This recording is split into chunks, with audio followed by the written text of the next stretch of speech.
The sun didn't set over Red Hollow so much as it bled out across the horizon, painting the dirt streets the color of old wounds. Elias Turner stood in the doorway of his general store, one hand gripping the weathered frame like it might keep him upright, the other holding a glass of whiskey he hadn't touched in an hour. The liquor had gone warm. He didn't care. 3 days. Three days since the letter arrived, slipped under his door in the dead of night like a snake through tall grass. No signature, no threats, just 4 words in handwriting he'd recognize in his sleep. I know what you did. He'd burned it, watched the paper curl and blacken in the stove, ash floating up like the ghosts it represented. Didn't matter. The words were already carved into his skull, repeating with every heartbeat, every breath, every moment he stood here waiting for something he couldn't name but knew was coming. The street was empty. It usually was these days. Red Hollow was dying the way most frontier towns died. Slowly, one boarded window at a time, one family packing up and leaving in the night. The railroad had chosen another route. The silver mine had played out. The only thing keeping the town alive now was Barrett Crow. And that was like saying a noose kept a man upright. Elias drained the whiskey in one burning swallow and turned back inside. The store smelled like dust and leather, and the particular kind of decay that came from selling things nobody needed anymore. Half the shelves were empty. The other half held goods he'd ordered 2 years ago that he'd never sell. Flour weaveled over. Bolts of fabric nobody would buy because there was nobody left to impress. He was restocking ammunition, the one thing that still moved in Red Hollow, when he heard it. Hoofbeats. His hands froze, a box of 45 cartridges suspended in midair. The sound was singular, deliberate. One horse, one rider. Coming down the main street at a walk that said the man on top wasn't in a hurry and didn't need to be. Elias set the box down carefully, like it might explode if he moved too fast. He walked to the window, staying to the side, and looked out through the gap in the boards he'd nailed up last winter. The rider was dust and shadow at first, more impression than man. But as he came closer, details emerged like a photograph developing in chemicals. Tall, lean, wearing a long coat the color of dried blood, hat pulled low enough to hide his face, 2 guns on his hips, worn low and tied down. Not the guns of a man who carried them for show. Elias's heart was a drum in his chest, each beat loud enough he was sure the whole town could hear it. The rider stopped, right in front of the store. For a long moment, neither moved. The horse stood patient, head down, too tired or too well-trained to fidget. The man sat still, hands resting on the pommel, looking at nothing in particular and everything at once. Then he dismounted. The movement was economical, practiced. Boots hit dirt with a sound like a coffin closing. He tied the horse to the post, pulled a canteen from the saddle, and took a long drink. Adam's apple working, dust on his shoulders like a second skin. Elias couldn't breathe. The man turned toward the store, and for the first time, Elias saw his face beneath the brim of that hat. Cole Harlan. The name hit him like a fist to the gut. He actually staggered back a step, hand going to the counter for support. No, it couldn't be. Cole Harlan was dead. Had to be. Men like Cole Harlan didn't live to 30 in this country. They died in alleys or burned out homesteads or unnamed graves on the prairie. But here he was. Older, harder. The boy Elias remembered, barely 20, all raw anger and untempered grief, was gone. What walked toward his store now was something else, something filed down and sharpened and pointed at the world like a loaded gun. Cole pushed through the door. The bell rang, cheerful, absurd, and he stopped just inside, letting his eyes adjust to the dim interior. He didn't look at Elias. Not yet. Just stood there, taking in the nearly empty shelves, the dust, the smell of a place that was already half ghost. Help you? Elias's voice came out rough. He cleared his throat. Looking for something specific? Cole's gaze slid to him then.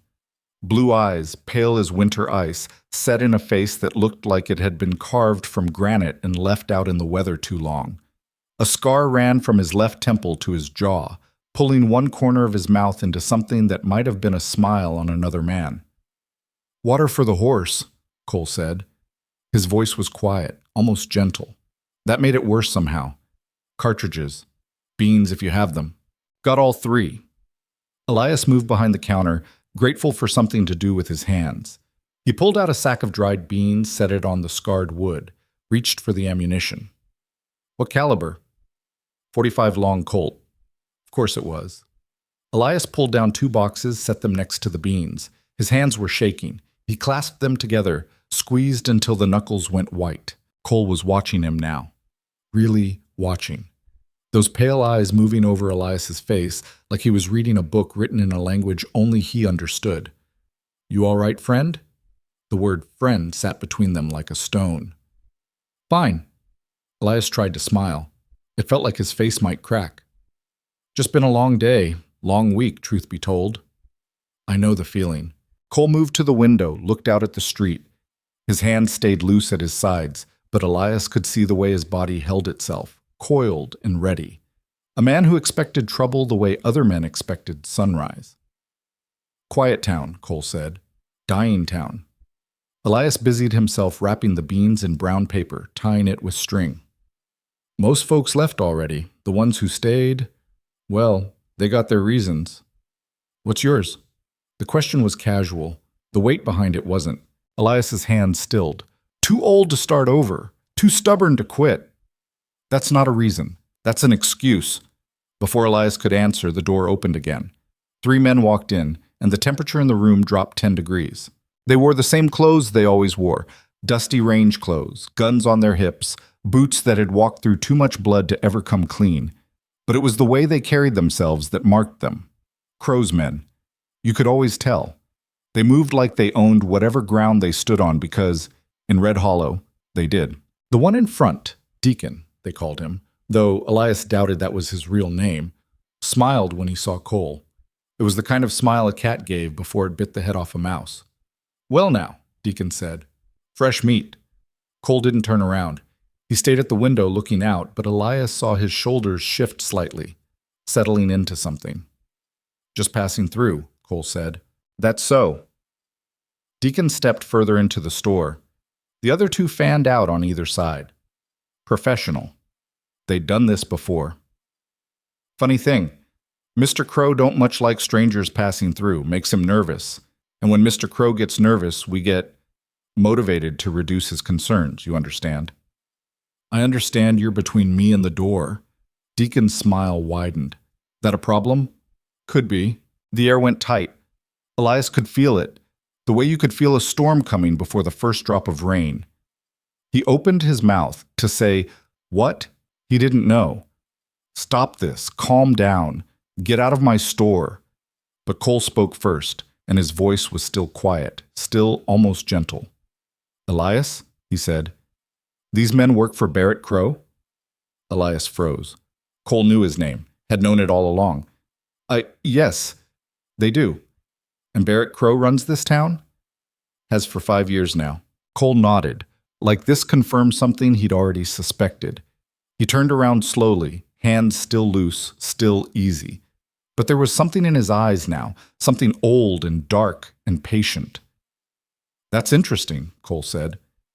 See, I knew a Barrett Crow once, long time ago, back when he was just a hired gun with ambitions too big for his talent.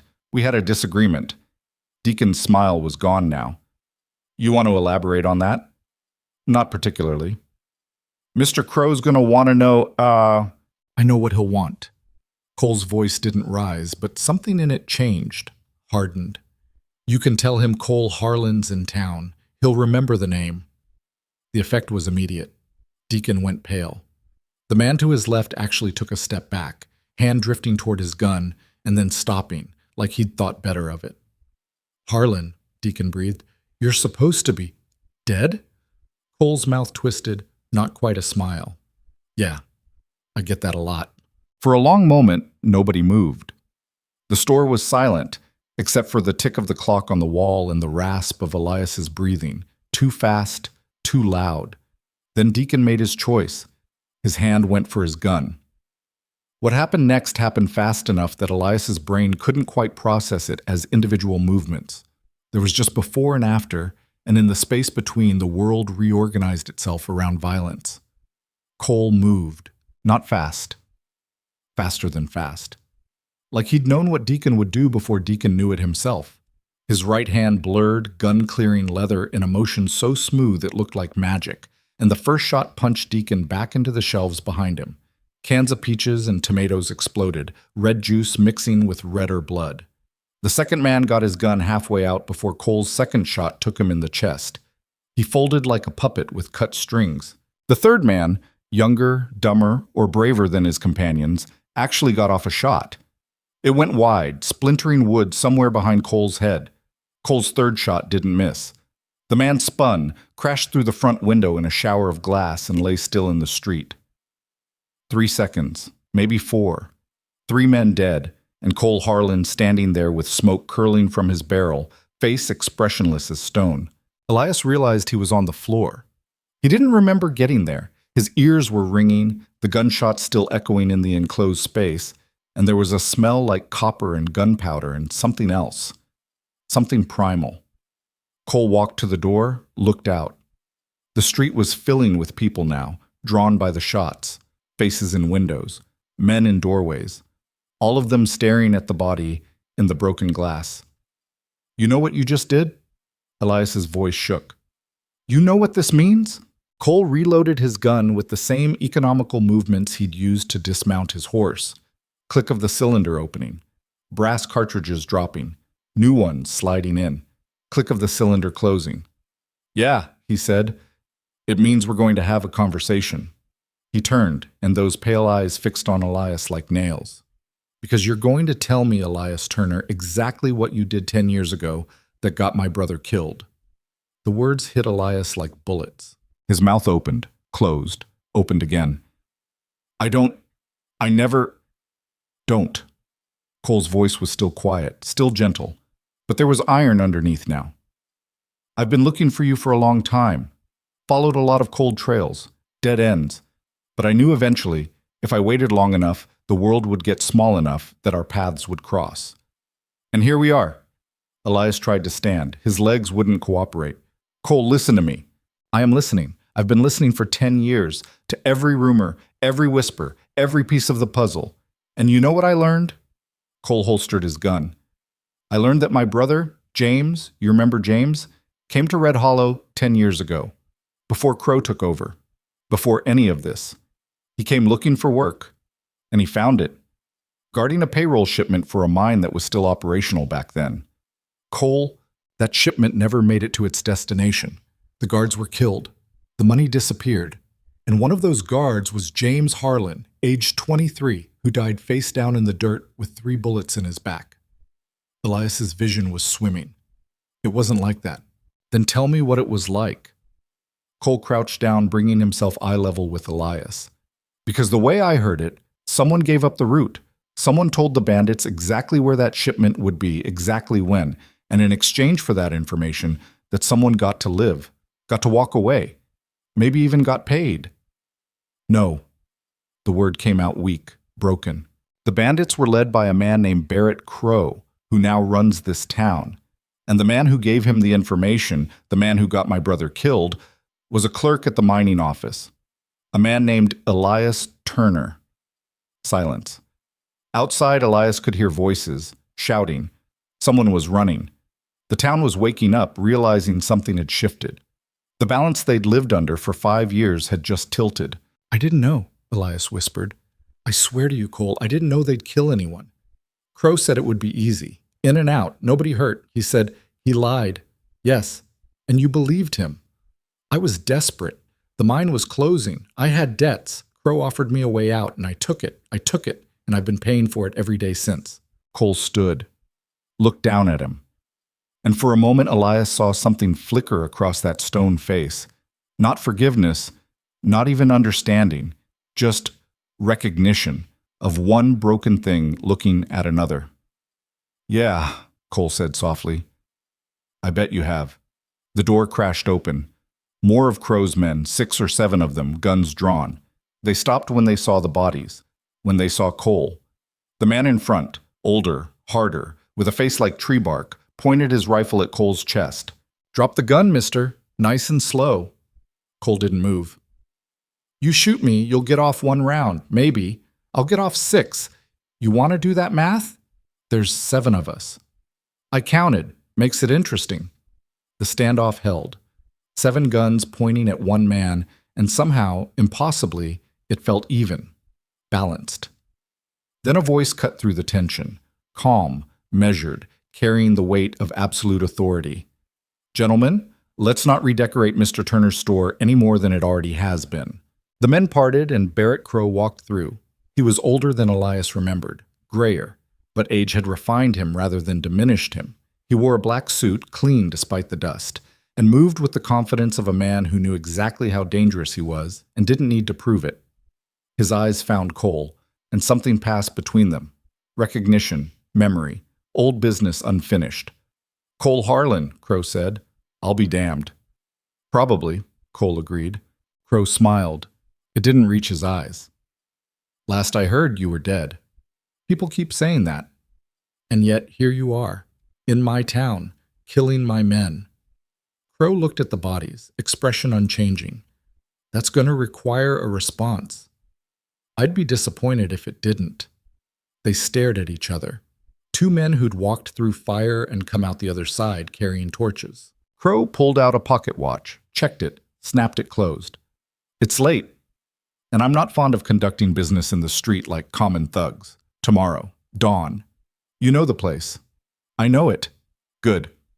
Crow turned to leave, then paused, looked at Elias, still on the floor, and something almost like pity crossed his face. "You should have left when you had the chance, Turner. Some debts. You can't pay with money." Then he was gone, and his men with him, and the store was silent again except for the sound of Elias trying not to cry. Cole walked to the counter, picked up his beans and ammunition, set down coins next to them. Exact change. "You're just going to leave?" Elias's voice broke. "After all this?" Cole looked at him. "What did you expect? Absolution? Revenge?" He shook his head. "I didn't come here for you, Elias. You're just the thread.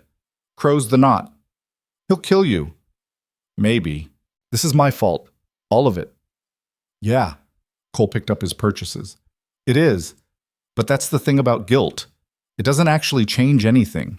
My brother's still dead. You're still the man who sold him out. And tomorrow, Crow and I are going to settle something that's been waiting 10 years to get settled." He walked to the door, stepped over the blood, the glass, the wreckage. "Cole." Elias forced himself to stand. "For what it's worth, I'm sorry." Cole paused, didn't turn around. "Yeah," he said quietly. "Me too." Then he was gone, leading his horse down the street toward the stable, and Elias was alone with the bodies and the broken glass and the weight of 10 years pressing down like the hand of something vast and merciless. Outside, the sun finished bleeding out. Darkness came to Red Hollow the way it always did, not as an ending, but as a continuation of something that had started long ago and wouldn't stop until every debt was paid. Elias closed the store, locked the door, went upstairs to his room and sat on the bed with his head in his hands. Tomorrow, at dawn, 2 men would face each other in the street. One would die, maybe both. And when it was over, Red Hollow would be different. Or maybe it would be exactly the same. That was the thing about frontier justice. It settled scores, but it didn't heal wounds. It just carved new ones, deeper, waiting for the next man to come along and make them bleed. Elias didn't sleep that night. He sat at his window and watched the stars wheel overhead and thought about all the choices that had led him here. The small compromises, the desperate bargains, the moment he'd traded another man's life for his own comfort and told himself it would be all right. It hadn't been all right. It would never be all right. And tomorrow, when the sun rose over Red Hollow and 2 men drew their guns in the street, Elias Turner would watch. Because that was his penance. Not to look away, not to pretend it wasn't happening, to witness the consequences of what he'd done, to stand there and watch guilt become blood, become dust. The debt was coming due. And in the frontier, debts were always paid in full. The stable was at the far end of town, past the shuttered assay office and the saloon that still had a few dim lights burning inside. Cole led his horse through the darkness, boots crunching on dirt that hadn't seen rain in weeks. The animal was tired, head hanging low, and he felt a pang of something close to guilt for pushing it this far without proper rest. The stable doors stood open. Inside, a single lantern cast long shadows across empty stalls and hay, that smelled like it had been sitting too long. An old man sat on a stool near the entrance, whittling something that might have been a horse or might have been nothing at all. He looked up when Cole approached, squinted, then went back to his whittling. "Need a stall for the night," Cole said. "$1." The old man didn't look up. "2 if you want grain." Cole pulled out coins, set them on the barrel next to the man. "Grain, water, rub him down if you can." "I can." The old man pocketed the money, stood with a crackling of joints that sounded like kindling snapping. He took the reins, ran a practiced hand down the horse's neck. "You're the one killed Deacon and his boys." It wasn't a question. News travels fast. News is about the only thing that does travel in Red Hollow. The old man led the horse to a stall, started unbuckling the saddle. "You know what you walked into?" "I got an idea." Idea ain't the same as knowing. The saddle came off, heavy with the weight of travel and time. Crow's got maybe 20 men, good ones. Men who've killed before and will again without blinking. You take him on, you take them all on. That the part where you tell me to leave? The old man smiled, showing gaps where teeth used to be. "Son, I stopped telling people what to do about 30 years ago, just making conversation." He grabbed a brush, started working on the horse's coat. Dust rose in clouds. "Though if I was a betting man, and I used to be, before my wife made me quit, I'd say you ain't here by accident. You got business with Crow that goes back." Cole leaned against a post, feeling the day settle into his bones. His shoulder ached where he'd slept on it wrong 3 nights ago. His hands were steady, but they wouldn't be forever. Nobody's were. "We crossed paths," Cole said. "Long time ago. And you lived to tell about it. That's something." The old man worked in silence for a moment, brush moving in long strokes. "Crow showed up here about 5 years back. Town was already dying, but it was dying slow, natural. Then he came along and bought the saloon, then the hotel, then the bank, what was left of it. Started bringing in men, rough men, the kind that make decent folks nervous just by standing still." "And the law?" "We had a sheriff. Name was Hobbs. Good man. Fair. He tried to push back when Crow started squeezing people." The old man's hands paused. "They found him in the street one morning, shot in the back. Never did find who did it, but we all knew." Cole felt something cold settle in his chest. The pattern was familiar. He'd seen it before, in other towns, other lives. Men like Crow didn't build empires. They carved them out of weakness and fear. Nobody tried to stop him after that. With what? The old man's laugh was bitter. "There's maybe 40 people left in Red Hollow, most of them old, all of them tired. Crow's got guns and money and the kind of patience that comes from knowing time's on his side. He doesn't have to kill everyone, just enough to make the point." The horse nickered softly, leaning into the brushing, content, or as close to it as an animal could get in a place like this. "You got a name?" Cole asked. "Henry. Henry Walsh." The old man set down the brush, picked up a bucket. "And you're Cole Harlan. Heard of you. Stories, mostly. The kind men tell when they're trying to convince themselves the world's got some balance to it. Stories lie. Most things do." Henry filled the bucket from a pump in the corner, brought it back. The horse drank deep, water sloshing. "But sometimes they tell a different kind of truth. The kind about what a man's capable of when he's got nothing left to lose." Cole didn't answer. There wasn't anything to say to that. Henry finished with the horse, closed the stall gate, and turned to face Cole directly. "You planning to die tomorrow?" "Not particularly." "Good. Because if you do, Crow's going to take it out on everyone left in this town. That's how he works. He'll make an example. Burn a building, hurt someone, just to remind us all what happens when his authority gets questioned. Then I'll try not to die. You do that." Henry picked up his whittling knife and the piece of wood. "Bunkhouse is out back. Ain't much, but the roof don't leak, and the rats are small. You need anything else, holler." Cole grabbed his saddlebags, his rifle. "Appreciate it." "Don't appreciate it yet. You survive tomorrow, then you can appreciate it." The bunkhouse was exactly what Henry had promised. 4 walls, a roof, and a cot that had seen better decades. Cole dropped his gear, lit the lamp, and sat down to clean his guns. The ritual was automatic, learned so long ago he could do it in his sleep. Oil and cloth and the smell of metal. Each part disassembled, checked, cleaned, reassembled. The repetition was meditative. It gave his hands something to do while his mind worked through everything else. Crow. The name still tasted like copper, like the blood that had pooled in the dirt 10 years ago when Cole had found his brother's body. James had been younger by 3 years, lighter in spirit, quicker to laugh. He'd looked up to Cole with the kind of blind faith that made Cole uncomfortable because he knew he didn't deserve it. And then one day James was just gone, riding off to take a job guarding a payroll shipment, promising to be back in a week with money enough to get them through the winter. Cole had been working a claim up north, breaking his back for copper that wasn't there. By the time he got the news, James had been in the ground for 2 weeks. The details had come slow, piece by piece. A sheriff who'd done his best but had no leads. Witnesses who'd seen nothing. A robbery that had gone wrong, or maybe had gone exactly right, depending on who you asked. 3 guards dead. Money gone. Trail cold.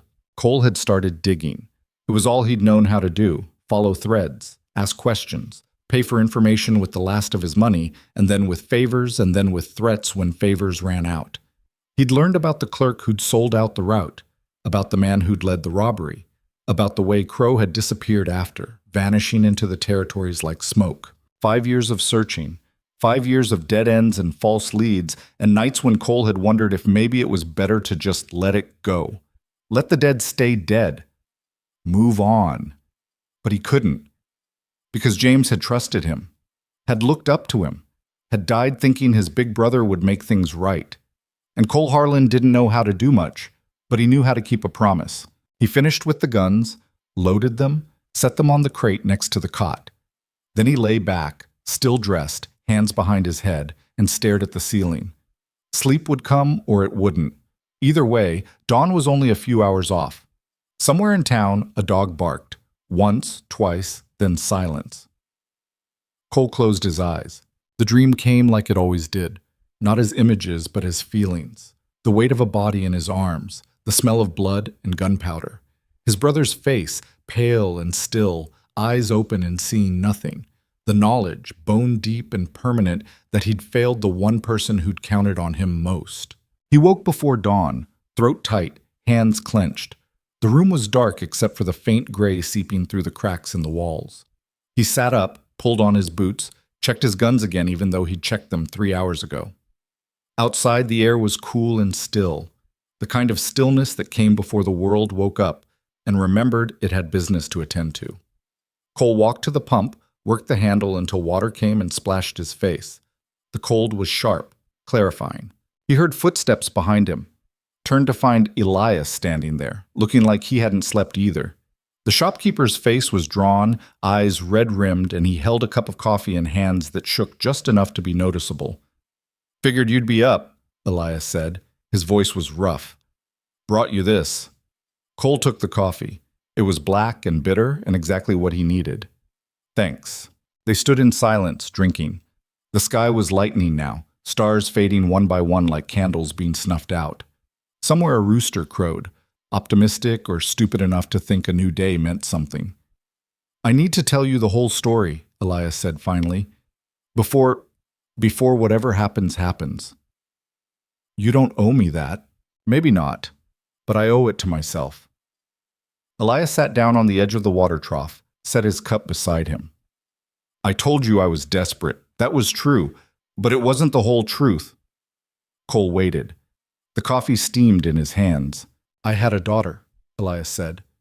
The words came out careful, like he was handling something fragile. "Mary, she was 8 when her mother died. Fever took her in the span of 3 days, and then it was just me and Mary. I did my best. Worked at the mine office, made enough to get by. Wasn't much, but it was enough." He paused, swallowed hard.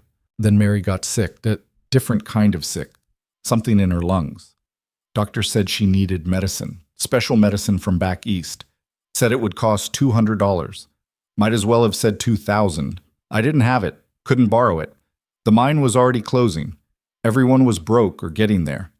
Cole could see where this was going, could see the shape of it forming like a shadow.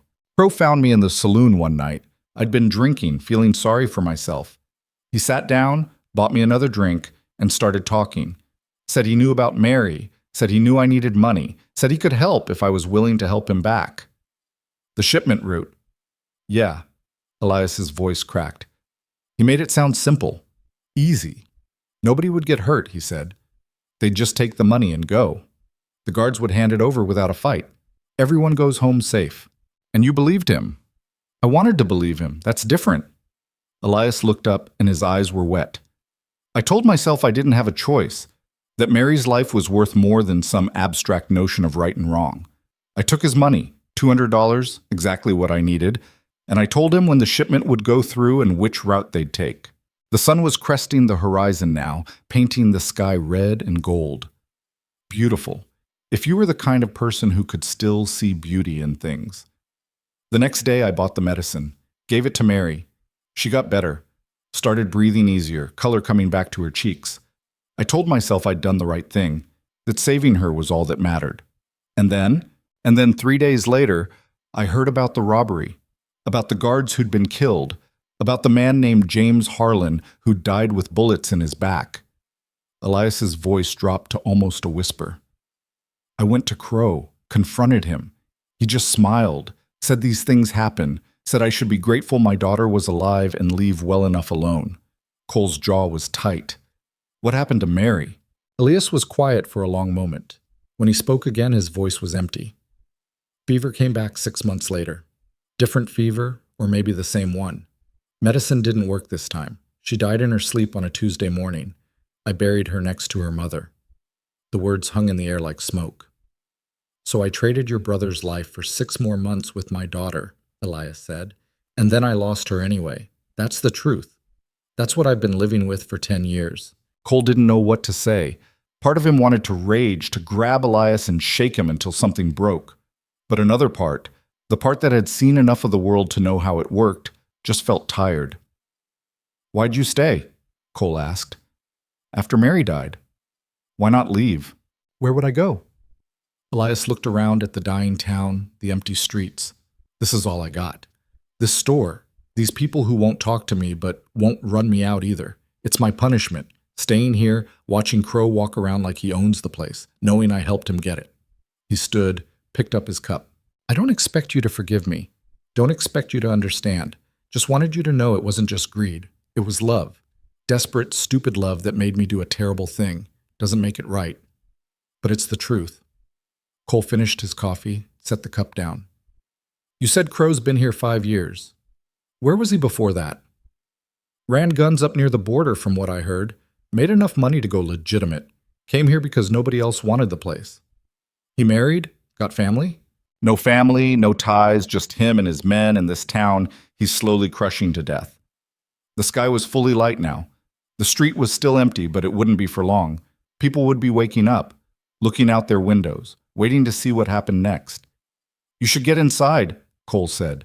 Stay there until this is done. I'm going to watch. Elias's voice was firm. I owe you that much. James, I mean. I'm going to watch, and I'm going to remember. That's all I got left to give. Cole studied him for a moment, then nodded. Your choice. He walked back to the bunkhouse, strapped on his guns, checked them one more time. The weight was familiar, comforting. He'd worn these guns for so long they felt like part of him, extensions of his will made metal and leather. When he stepped back outside, Henry was waiting. Crow's men are already positioning themselves, the old man said. Rooftops, alleyways. They ain't planning to let this be a fair fight. Didn't expect them to. You got a plan? Walk out there, see what happens. Henry snorted. That's a terrible plan. You got a better one? Yeah, don't walk out there. Cole smiled despite himself. I'll take it under advisement. He started toward the main street. Henry fell in beside him, moving surprisingly quick for a man his age. You know, Henry said, I seen a lot of men try to stand up to Crow. Good men. Brave men. They all ended up the same way. Dead? Worse. Broken. Crow don't just kill you. He makes sure everyone knows what happens when you cross him. Makes it hurt. Makes it last. I'll keep that in mind. They reached the edge of the street. The sun was fully up now, beating down with the promise of another scorching day. Cole could see them, Crow's men, positioned just like Henry said. 2 on the roof of the saloon, 1 in the alley next to the hotel. Another at the far end of the street trying to look casual while his hand rested on his gun. And in the middle of the street, standing alone, was Barrett Crow. He wore the same black suit from last night, immaculate despite the dust and heat.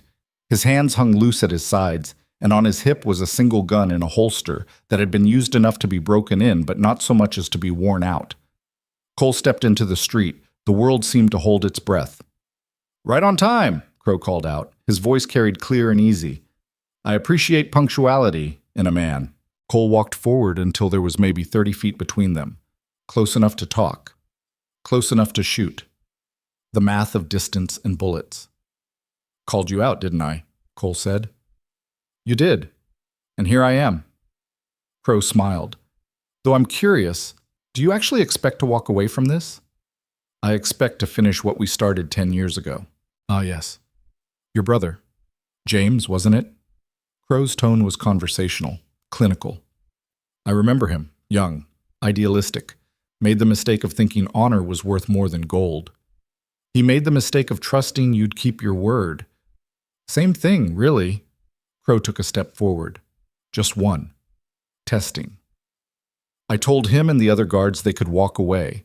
All they had to do was put down their guns and step aside. Simple, clean. They didn't. No. They had this quaint notion about duty, about protecting what they'd been paid to protect, so we had to shoot them." Crow shrugged. "Unfortunate, but necessary. Business is business." Cole's hand stayed loose, but everything in him was coiling tighter. "You talk about killing men like you're discussing the weather. Because in the grand scheme of things, it's about as significant. Men die. That's what they do. The question is whether their death means something or whether it's just noise. James's death meant something. To you, maybe. To me, he was an obstacle that needed removing." Crow's smile widened. "Just like you're an obstacle now. The difference is, I've learned from my mistakes. I'm not giving you the option to walk away." The air went electric. Cole could feel it, the moment stretching out like a wire pulled tight. Behind Crow, a door opened. People were coming out now. Elias, Henry, others. Old men and women who'd lived in Red Hollow long enough to see it die by inches. They lined the boardwalks, silent witnesses to whatever came next. "All these people watching," Cole said. "You going to kill me in front of them? Why not?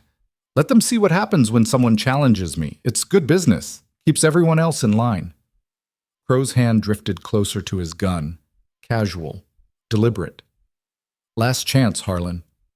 You walk away now. I'll let you live. You'll leave Red Hollow and you'll never come back, but you'll live. That's more than most men get." "I didn't come here to walk away." "No, I suppose you didn't." Crow's eyes went cold. Flat. "Shame. You had potential. In another life, we might have been friends." "I doubt that." "Me too." For a moment, neither moved.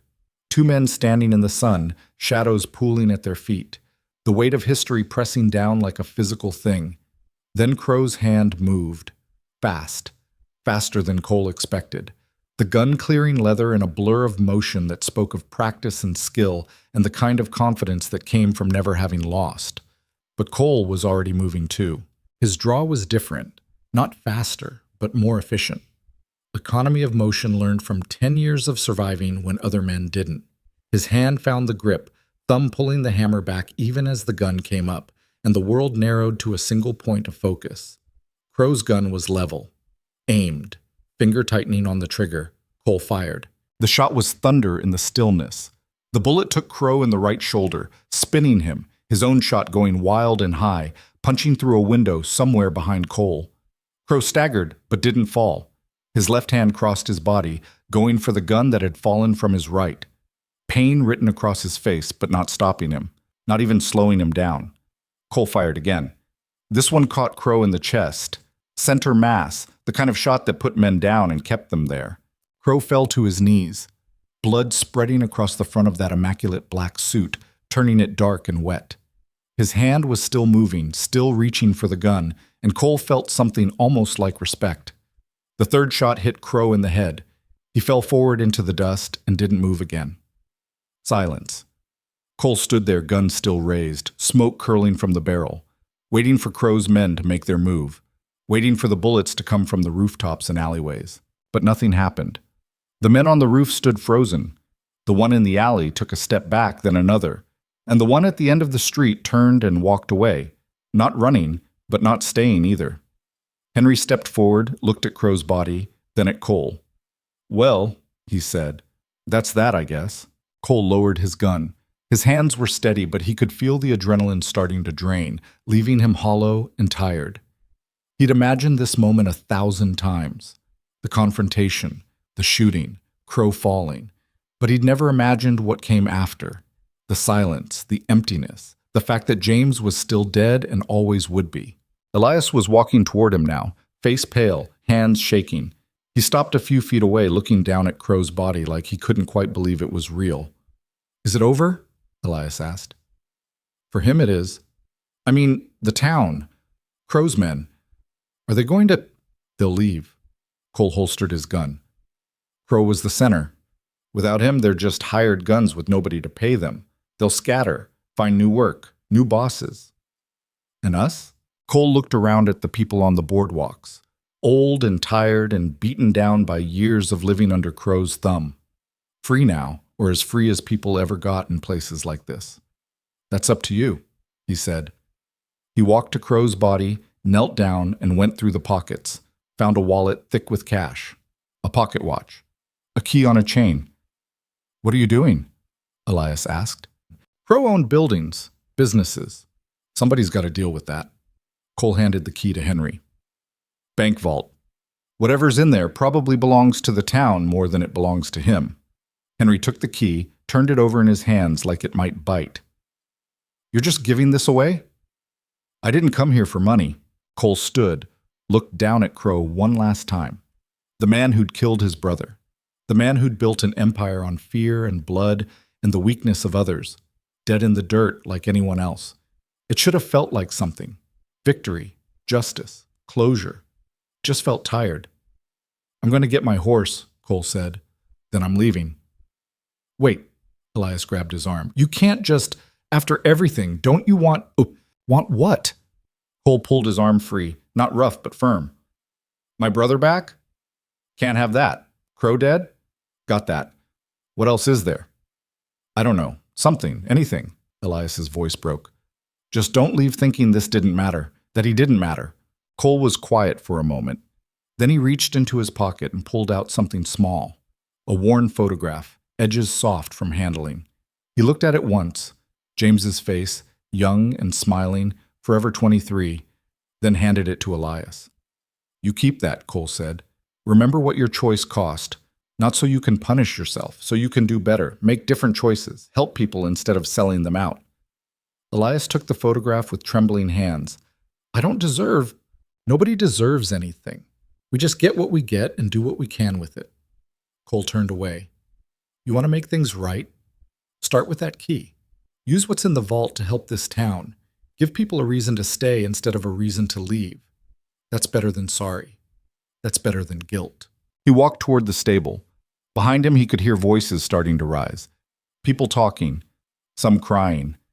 The sound of a town waking up from a long nightmare and not quite sure what to do next.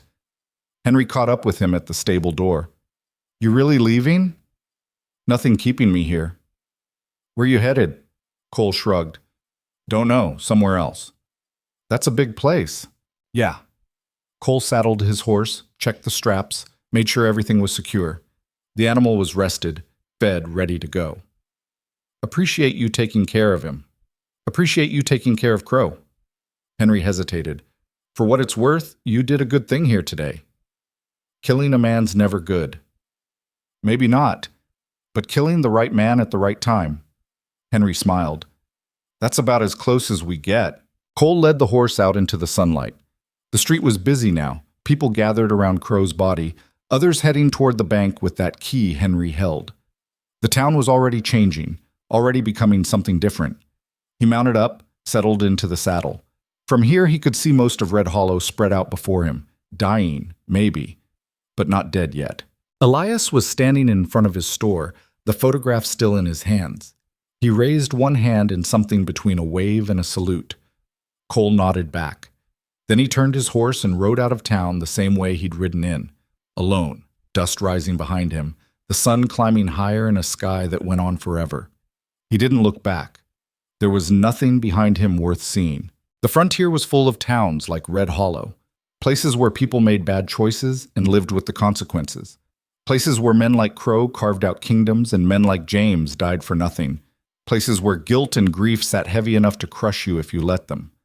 Cole had learned a long time ago that you couldn't save everyone, couldn't fix everything, couldn't bring back the dead no matter how many of the living you put in the ground beside them. All you could do was keep moving, keep riding, find the next town, the next job, the next thing that needed doing. And maybe, if you were lucky, you'd die before the weight of it all got too heavy to carry. The road stretched ahead, empty and endless. Cole rode it without hurry, letting the horse set the pace. Behind him, Red Hollow faded into the distance. Another place he'd been. Another mark on a map that didn't matter anymore. 10 years he'd spent looking for Crow. 10 years of cold trails and dead ends and nights when he'd wondered if maybe revenge wasn't worth the price. Now he had his answer. It wasn't. But he'd paid it anyway, because some debts demanded payment even when the cost was everything you had left. James was still dead. Crow was dead too. And Cole Harlan was riding toward nothing in particular, carrying the weight of both those truths like stones in his pockets. The sun beat down. The dust rose. The frontier kept being the frontier, indifferent to the small dramas of men who thought their choices mattered.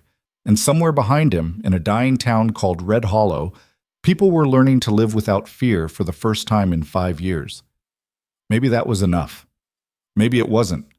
Cole didn't know. And as the miles stretched out and the town disappeared completely from view, he realized he didn't care. He was done. The debt was paid. Everything else was just noise. The horse started limping around noon. Cole felt it first as a hitch in the animal's gait, barely noticeable, but there. He dismounted, ran his hand down the right foreleg, and found heat near the hoof. Not bad yet, but it would be if he kept pushing.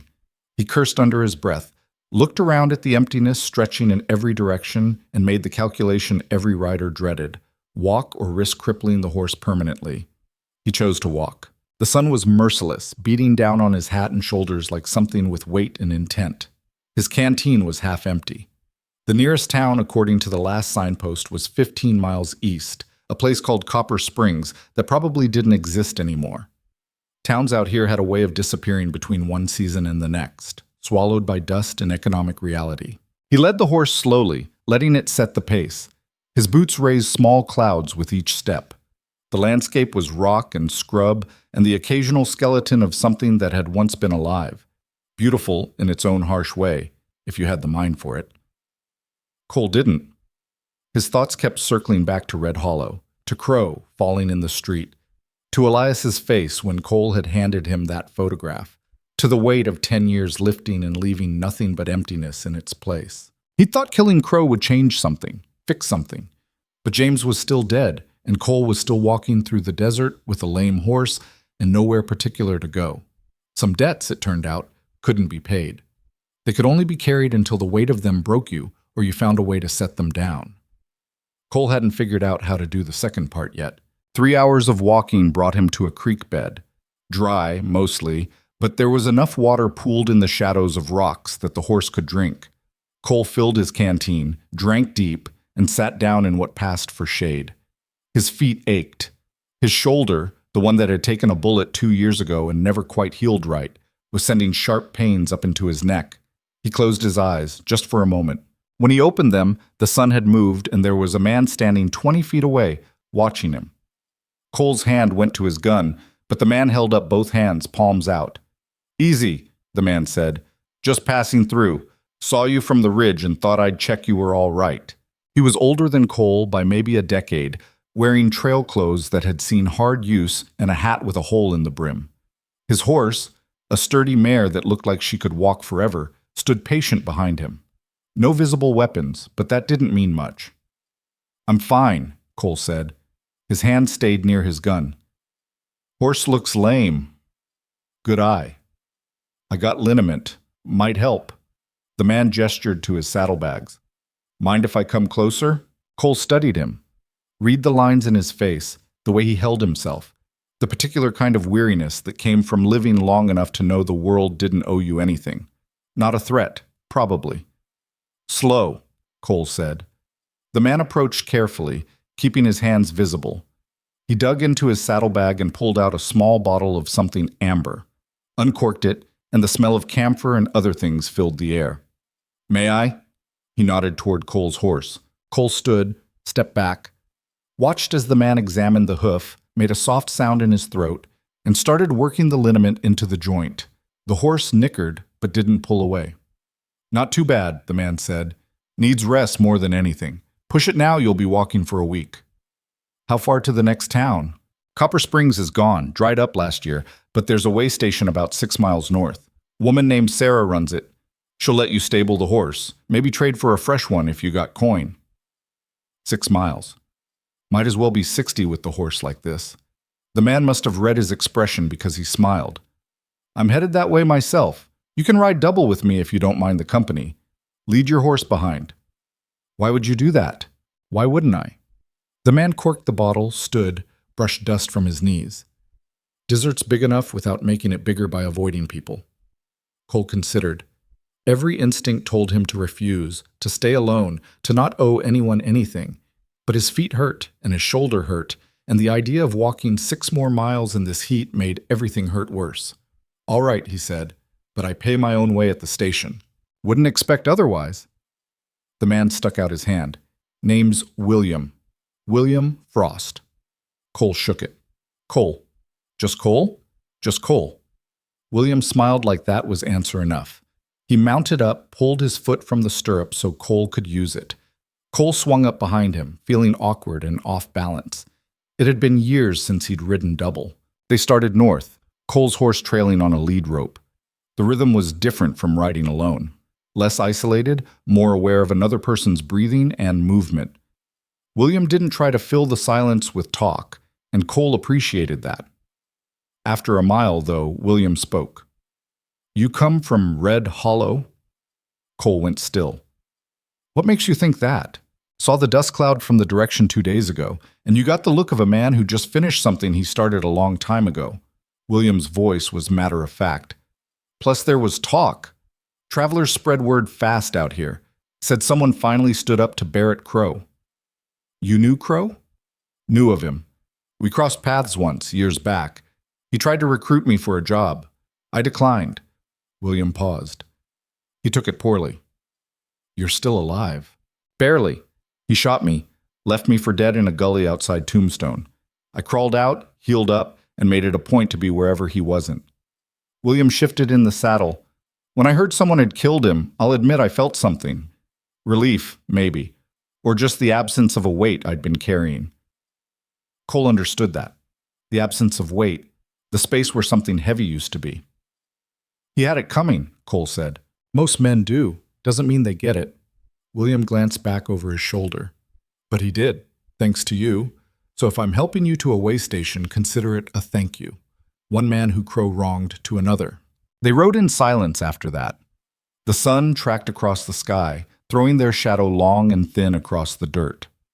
Cole's mind drifted, half in the present and half somewhere else. The desert had a way of doing that, pulling you out of time, making everything feel equally real and equally distant. He thought about James. Not the way he usually did, with anger and grief and the sharp edge of loss, but quieter. Remembering the kid his brother had been, the way he'd laugh at stupid jokes, the way he'd insist on doing things the hard way because the hard way was the right way. The stubborn streak they'd both inherited from a father neither of them had known well enough to miss. James would have liked William, Cole thought. Would have appreciated the quiet competence, the willingness to help without making a production of it. The thought came with a pang, but not the usual knife twist, more like an old bruise. Still there, still tender, but not actively bleeding. Maybe that was progress. Maybe it was just exhaustion. The way station appeared as the sun started its descent toward the horizon. It was a low building made of adobe and hope, with a barn that leaned slightly to one side, and a corral that held 3 horses and a mule. Smoke rose from the chimney, and there were flowers, actual flowers, growing in boxes under the windows. Someone lived here who hadn't given up yet. William dismounted and Cole followed. His legs were stiff from the ride, and he had to grab the saddle to keep from stumbling. "Sarah!" William called out. "You decent?" The door opened and a woman stepped out. She was somewhere in her 50s, hair more gray than brown, wearing an apron over clothes that had been mended more times than they'd been bought. But her eyes were sharp and her posture straight, and when she smiled, it reached those eyes. "William Frost, you old snake, thought you were dead." "Not yet, though I keep trying." William grinned. "Got a friend here needs to stable his horse. Animal's gone lame." Sarah's gaze shifted to Cole, evaluating him with the practiced eye of someone who'd seen every kind of man the frontier produced. She must have decided he passed muster because she nodded. "Barn's open. Water's in the trough. I got stew on if you're hungry." "Appreciate it," Cole said. "What's it cost?" "For the horse? 2 bits a night. For the stew, another 2 bits. You want a bed? That's $1. She paused. "You want whiskey to go with it? That's another 4 bits and worth every penny." "I'll take all of it." Cole led his horse to the barn while William and Sarah caught up on whatever history they shared. The interior was dim and smelled like hay and animal warmth. He found an empty stall, got the horse settled with water and feed, and examined the hoof again in better light. The swelling was already down, some thanks to William's liniment. A few days' rest and the animal would be fine, which meant Cole would be here a few days. The thought should have bothered him. He'd spent 10 years moving, never staying anywhere longer than necessary, always chasing the next lead or running from the last ghost.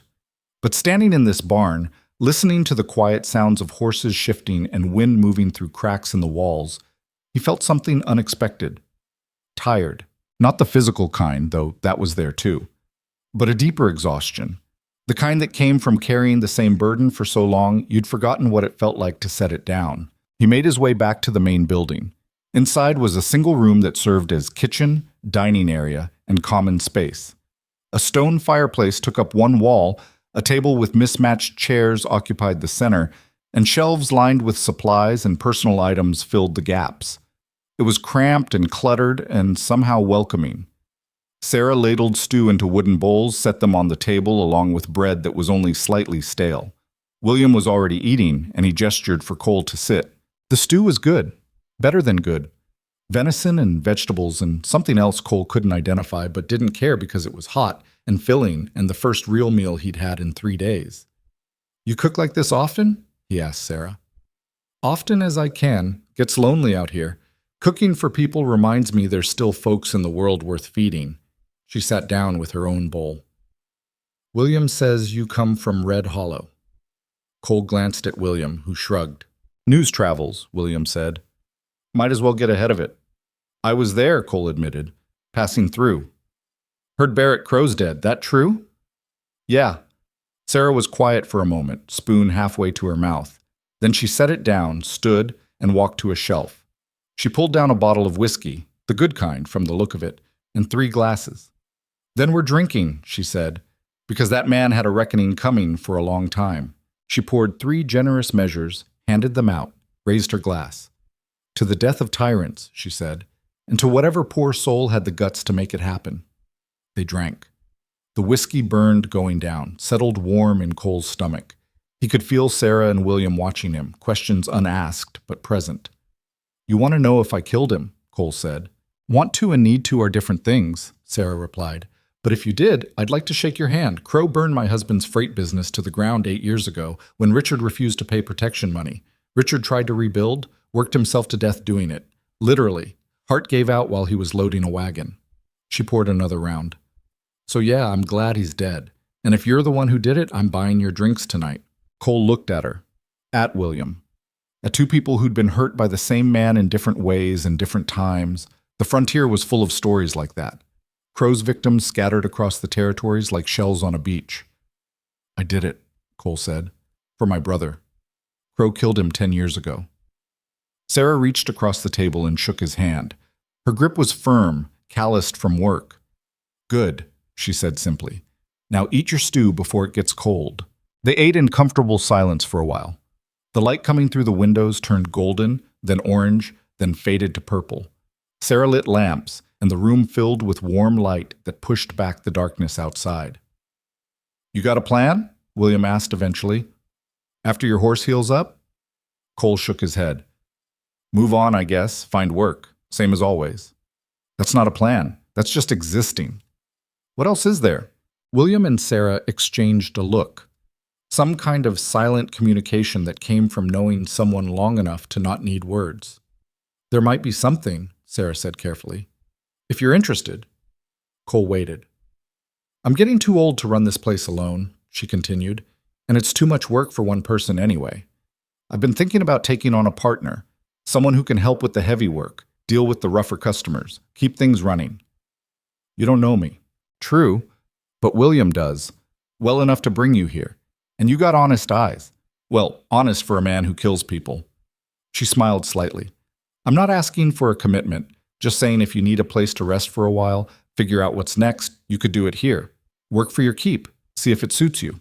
Cole looked around the room, at the shelves with their carefully organized supplies, at the table that had clearly hosted countless meals and conversations, at the fireplace with its banked coals still glowing, a place to stop. The idea was foreign, uncomfortable. He'd been moving for so long that standing still felt like betrayal, like giving up. I'll think about it, he said. That's all I'm asking. Sarah stood, started clearing bowls. For now, you're welcome to stay as long as the horse needs. After that, well, we'll see. William helped with the dishes while Cole sat and nursed his whiskey. The domestic normalcy of it, the sound of water and plates, the small talk about weather and supplies, felt surreal after Red Hollow, after Crow. When the work was done, Sarah showed Cole to a small room at the back of the building. It had a cot, a chair, and a window that looked out at the darkening desert. Simple. Clean. Privy's out back, she said. Water pumps by the barn. Breakfast is at dawn if you're up for it. Thank you. She paused in the doorway. William told me a bit more about you while you were tending the horse. Said you've been hunting crow for a long time. Said you finally got what you were looking for. Cole set his saddlebags on the chair. That's right. And did it help, getting what you wanted? The question sat heavy between them. No, Cole said quietly. It didn't. Sarah nodded like she'd expected that answer. Revenge never does, but that doesn't mean it wasn't necessary. Some things need doing even if they don't fix what's broken. She left him alone then, closing the door with a soft click. Cole sat on the cot, pulled off his boots, and lay back. The mattress was thin but better than sleeping on the ground. Through the window, he could see stars beginning to emerge, hard, bright points in a sky that went on forever. He thought about Sarah's offer, a place to stay, work to do, the chance to stop running, at least for a while. Part of him wanted to refuse on principle. He wasn't the kind of man who settled down, who took roots, who pretended life could be anything other than the hard scrabble of survival. But another part, quieter, more tired, wondered what it would be like. To wake up in the same place 2 days in a row, to have work that wasn't about violence or vengeance, to exist without the weight of the past pulling every step forward. He didn't have an answer. Sleep came in fragments, dreams of James, of Crow, of Red Hollow, burning. He woke before dawn with his hand on his gun and his heart racing, the echo of shots still ringing in his ears. The sky outside was just starting to lighten. Cole dressed, splashed water on his face from the basin Sarah had left, and walked outside. The desert morning was cold and clear. His breath misted in the air.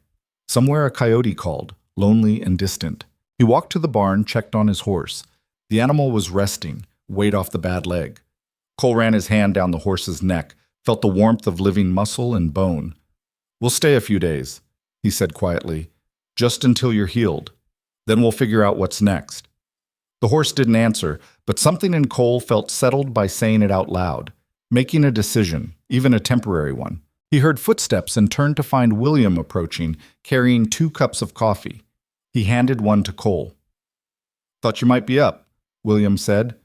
They stood side by side, drinking coffee and watching the sun paint the horizon red and gold. Sarah tell you about her offer? William asked. Yeah. What do you think? Cole was quiet for a moment. I think I don't know how to stay in one place. Nobody does until they do. It's not complicated. You just stop leaving. And if I can't, then you can't. But running from the past and running toward the future look the same from the outside. Question is which one you're doing. Cole turned that over in his mind. You speaking from experience? Some. I spent years wandering after Crow shot me, telling myself I was looking for work, for opportunity, for the next thing. Truth was, I was just scared to stop moving because if I stopped, I'd have to deal with everything I was carrying. William sipped his coffee. Eventually, I got tired enough that I stopped anyway. Found out the world didn't end. Found out I could build something instead of just running through it. What'd you build? Little ranch about 50 miles west of here. Nothing fancy. Some cattle, some horses. A house that doesn't leak too bad. He smiled. A life, I guess. Not the one I planned, but the one I got. The sun was fully up now, burning off the last of the cold. The desert was coming alive with small sounds, birds, insects, the wind moving through scrub. I killed a man yesterday, Cole said. Day before. However long it's been. And I'm standing here drinking coffee like it's normal. It is normal. For you, for me, for anyone who's lived out here long enough. William finished his coffee, set the cup on a fence post. That's the thing nobody tells you about killing. It doesn't change you into something new. It just shows you what you already were. And what am I? A man who does what needs doing. Whether that's killing a tyrant or fixing a fence or feeding horses. The action doesn't define you. What you do after does. Cole didn't have an answer to that. He finished his coffee in silence, handed the cup back to William. I'm going to check the horse's leg again, he said. Good idea. I'll be inside if you need anything. William left, and Cole was alone with the animals and the growing heat. He spent the morning working, cleaning stalls, repairing a broken board in the corral fence, hauling water. Simple tasks that had nothing to do with guns or death or the weight of history. It felt strange, unfamiliar, but not bad. Sarah found him around midday, brought him bread and cheese and water. You don't have to work, she said. You're a guest. Rather work. Helps me think. About what? Whether I'm a man who can stay in one place. Sarah sat on a barrel, watched him finish the fence repair. My Richard used to say there's two kinds of people in the world. Those who build and those who burn. He said most people think they have to choose, but really you just have to decide which one you want to be more often. And which was he? Builder. Through and through. Even when Crow burned everything he'd made, Richard just started building again.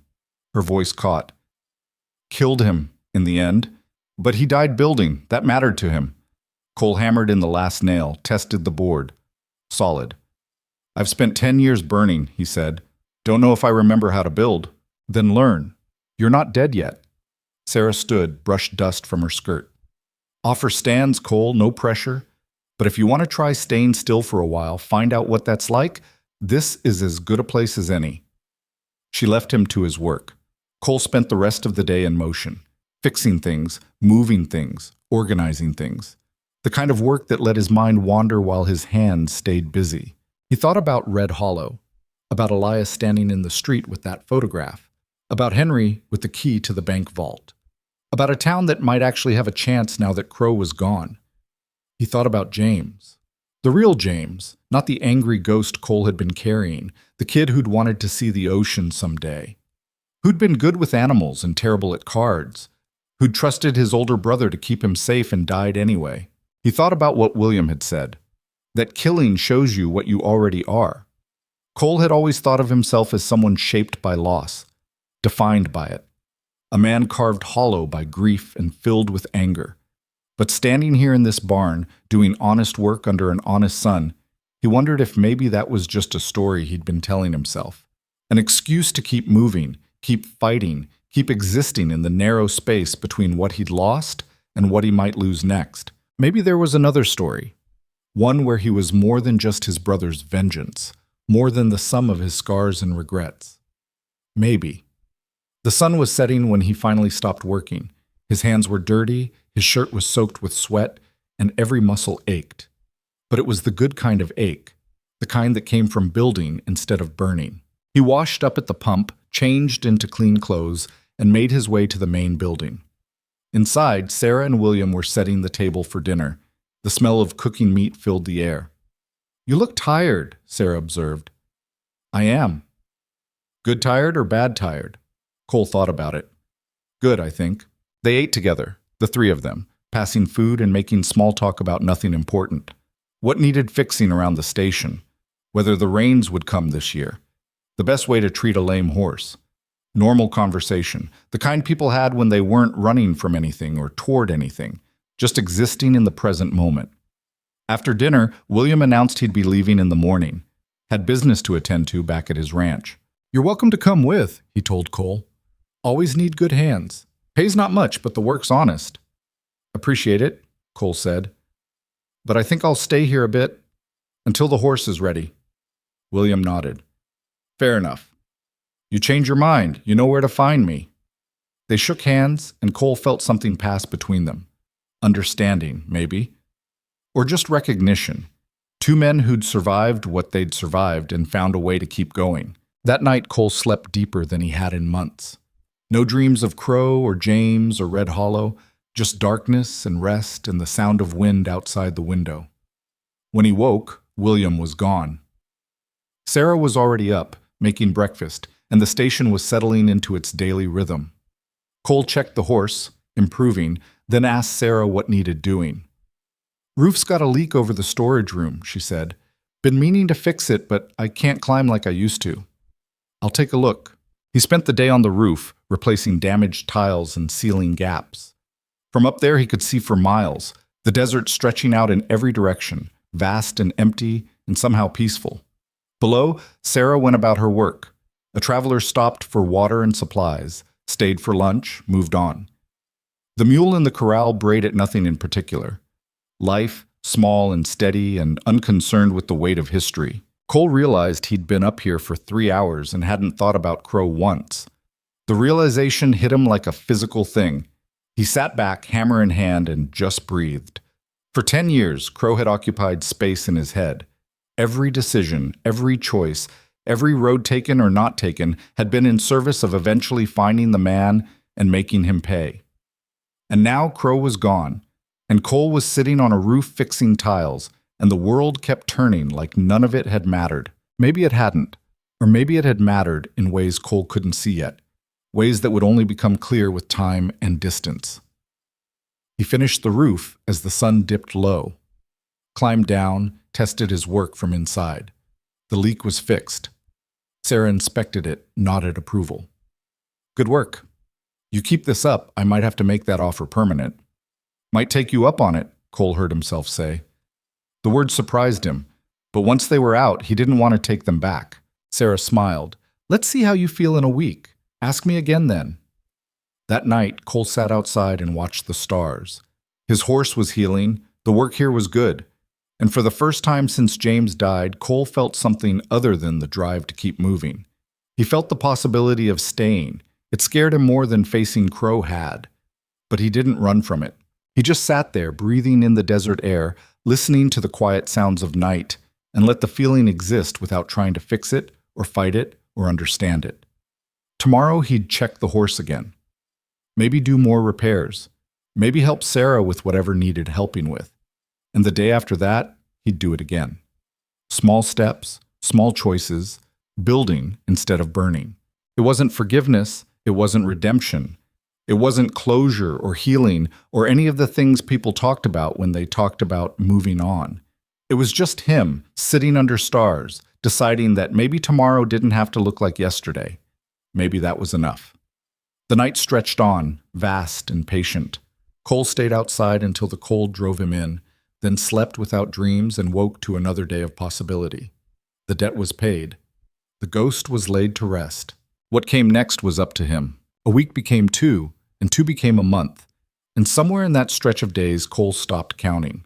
The horse healed. He could have left after the first week, but he didn't. Sarah needed help with a broken water pump, and then there was a section of fence that needed replacing. And then a supply wagon came in with twice the usual load, and someone had to help unload it. Small reasons that added up to staying, or maybe they were just excuses. Cole didn't examine it too closely. The work was hard but uncomplicated. Physical labor that left him tired in a way that felt clean. No ghosts in it, no debts, just wood and nails and sweat and the satisfaction of seeing something broken become whole again. Sarah paid him in room and board plus a small wage she insisted on, even when he said it wasn't necessary. They fell into an easy routine: breakfast at dawn, work until the heat became unbearable, rest in the shade during midday, more work as the temperature dropped, dinner as the sun set. Simple. Predictable. Cole found he didn't mind predictable. On a Tuesday morning, or maybe it was Wednesday, the days blurred together out here, a rider came in fast, horse lathered and blowing hard. Cole was fixing a hinge on the barn door when he heard the hoofbeats. He straightened, hand drifting to his hip before he remembered he'd stopped wearing his gun while working. It was locked in his room now, oiled and loaded, but out of sight. The rider was young, maybe 20, with wild eyes and dust caked on his face. He pulled up hard, nearly fell getting off the horse. "Need help," he gasped. "My sister, there was an accident. She's hurt bad." Sarah came out of the main building, took one look at the boy, and went into action. "Where?" 3 miles west. Wagon overturned. Wheel came off. She's trapped under it." The boy was shaking. "I tried to lift it, but I can't. Need another man, maybe 2. Cole was already moving. "Sarah, get medical supplies, bandages, whiskey, anything for pain." "On it." "You," Cole pointed at the boy. "Your horse is done. Take mine. I'll ride with you." They saddled up fast, Sarah pressing a bag into Cole's hands. The boy led the way at a pace that would kill the horses if they kept it up, but Cole didn't slow him down. 3 miles. If the girl was badly hurt, minutes mattered. They found the wagon on its side in a dry wash, one wheel 20 feet away where it had rolled after breaking free. A girl, couldn't be more than 16, was pinned beneath the wagon bed, conscious but pale. Too pale. Cole dismounted before his horse fully stopped. He assessed the situation in seconds. The wagon had her from the waist down. She wasn't screaming, which could mean shock or could mean something worse. "What's your name?" he asked her. "Emma." Her voice was thin. "It hurts." "I know. We're going to get you out." He looked at the boy. "What's your name?" "Thomas." "All right, Thomas, here's what we're going to do. We're going to lift on 3. When we do, you pull your sister out, fast as you can. Understand?" Thomas nodded, went to Emma's side. Cole positioned himself under the wagon's edge, found his grip. The wood was rough under his palms. He took a breath, set his feet. 1, 2, 3. He lifted. The wagon was heavier than it looked. Old wood, waterlogged from some past rain and loaded with supplies that hadn't spilled. Cole felt something in his back protest, that old injury from years ago making itself known, but he pushed through it. Muscles straining, vision going dark at the edges. Thomas grabbed his sister under the arms, pulled. She screamed as she moved, and that was good. Screaming meant feeling meant alive. "Clear!" Thomas shouted. Cole let the wagon drop, staggered back, bent over with his hands on his knees. His back was on fire. His arms were shaking, but Emma was free. He went to her, did a quick examination. Her legs were crushed, one worse than the other, bones broken for certain, maybe internal bleeding. Her breathing was shallow, and her pupils were different sizes. Not good. "We need to get her to a doctor," Cole said. "Nearest town with one?" "Carson's Bend," Thomas said. 10 miles east. 10 miles with a girl in this condition. She might not make it. "All right, we're going to make a stretcher. We'll rig it between the horses, move slow and steady." Cole pulled off his shirt, started tearing it into strips for bandages. Sarah packed laudanum. We'll give her some for the pain. They worked fast, used pieces of the broken wagon to make a frame, stretched blankets across it, secured it with rope. It wasn't pretty, but it would hold. Cole gave Emma a dose of laudanum that was probably too much, but would at least knock her out for the journey. Loading her onto the stretcher made her scream again, a sound that cut through the air like glass. Then the laudanum hit and she went quiet, eyes rolling back. Thomas looked terrified. "Is she? She's breathing. Let's move." The journey back to the way station took an hour. Cole led the horses on foot, keeping the pace as smooth as possible. Every bump made him wince, imagining what it was doing to Emma's broken body. Thomas walked beside the stretcher, holding his sister's hand, whispering to her even though she couldn't hear. Sarah had a wagon ready when they arrived, already hitched to her fastest horse. She'd also prepared more supplies, real bandages, clean water, actual medical equipment. "I'm taking them to Carson's Bend," she announced. "You stay here, mind the station." I should go with you. You should rest. Your back's about to give out. I can see it in the way you're standing. Besides, someone needs to be here in case more travelers come through. She climbed into the driver's seat. I'll be back tomorrow. Maybe the day after. She was right. His back felt like someone had driven nails through it, but he didn't like the idea of her making that trip alone. Be careful, was all he said. Sarah smiled. Always am. She snapped the reins and the wagon rolled out, Thomas riding alongside on Cole's horse. Cole watched until they disappeared into the heat shimmer, then made his way inside. His back finally gave out halfway across the room. He caught himself on the table, lowered himself into a chair with a grunt that sounded like it came from someone else. He sat there for a long time, breathing through the pain, waiting for it to settle into something manageable. By evening, it had downgraded from agony to just constant ache. Cole managed to feed the animals, check the water situation, and lock up before collapsing onto his cot. Sleep came hard and shallow, his back keeping him from finding any comfortable position. He woke before dawn to the sound of horses. Multiple riders, coming in fast. Cole grabbed his gun, moved to the window. 5 men, armed, spreading out around the station in a pattern that was too organized to be coincidence. They were positioning themselves, preparing for something. He recognized the one in front, Marcus Webb, one of Crow's men. Cole had seen him in Red Hollow, standing with the others when Crow had issued his challenge. Webb had been smart enough not to draw when the shooting started, smart enough to leave town after Crow fell, apparently not smart enough to let it go. Cole checked his gun, loaded, and moved to the door. He could try to barricade himself in, but that would just delay the inevitable. These men hadn't ridden through the night to have a conversation. He opened the door, stepped out into the pre-dawn darkness. Webb was still mounted, hands visible and empty, but the 4 men with him had their hands near their guns. "Cole Harlan," Webb called out. "Been looking for you." "Found me." "That I did." Webb smiled, but there was nothing friendly in it. "See, after you killed Mr. Crow, things got complicated. His organization, all the territory he controlled, all fell apart. Men scattered, money disappeared, everything he built just gone." Sounds like a problem. It is. Was. Some of us, we've been trying to rebuild, bring things back together, but we need capital, backing, the kind of thing Crow used to provide. Webb's horse shifted, and he patted its neck absently. "Then we heard about you, about the man who killed Barrett Crow. Figured you might be worth something." "To who?" "People back east, investors who had dealings with Crow. They want to know what happened, want to see the man who did it." Webb's smile widened. "Dead or alive, they'll pay, but alive is worth more." Cole felt his options narrowing. 5-1, good positions. Dawn light making it hard to see clearly, his back still screaming from yesterday. "You came a long way for nothing," Cole said. "Don't think so. We know you're here alone. The woman left yesterday. Won't be back for a day at least. Nobody to help you. Nobody to hear the shots." "You sure about that?" Webb frowned. "What?"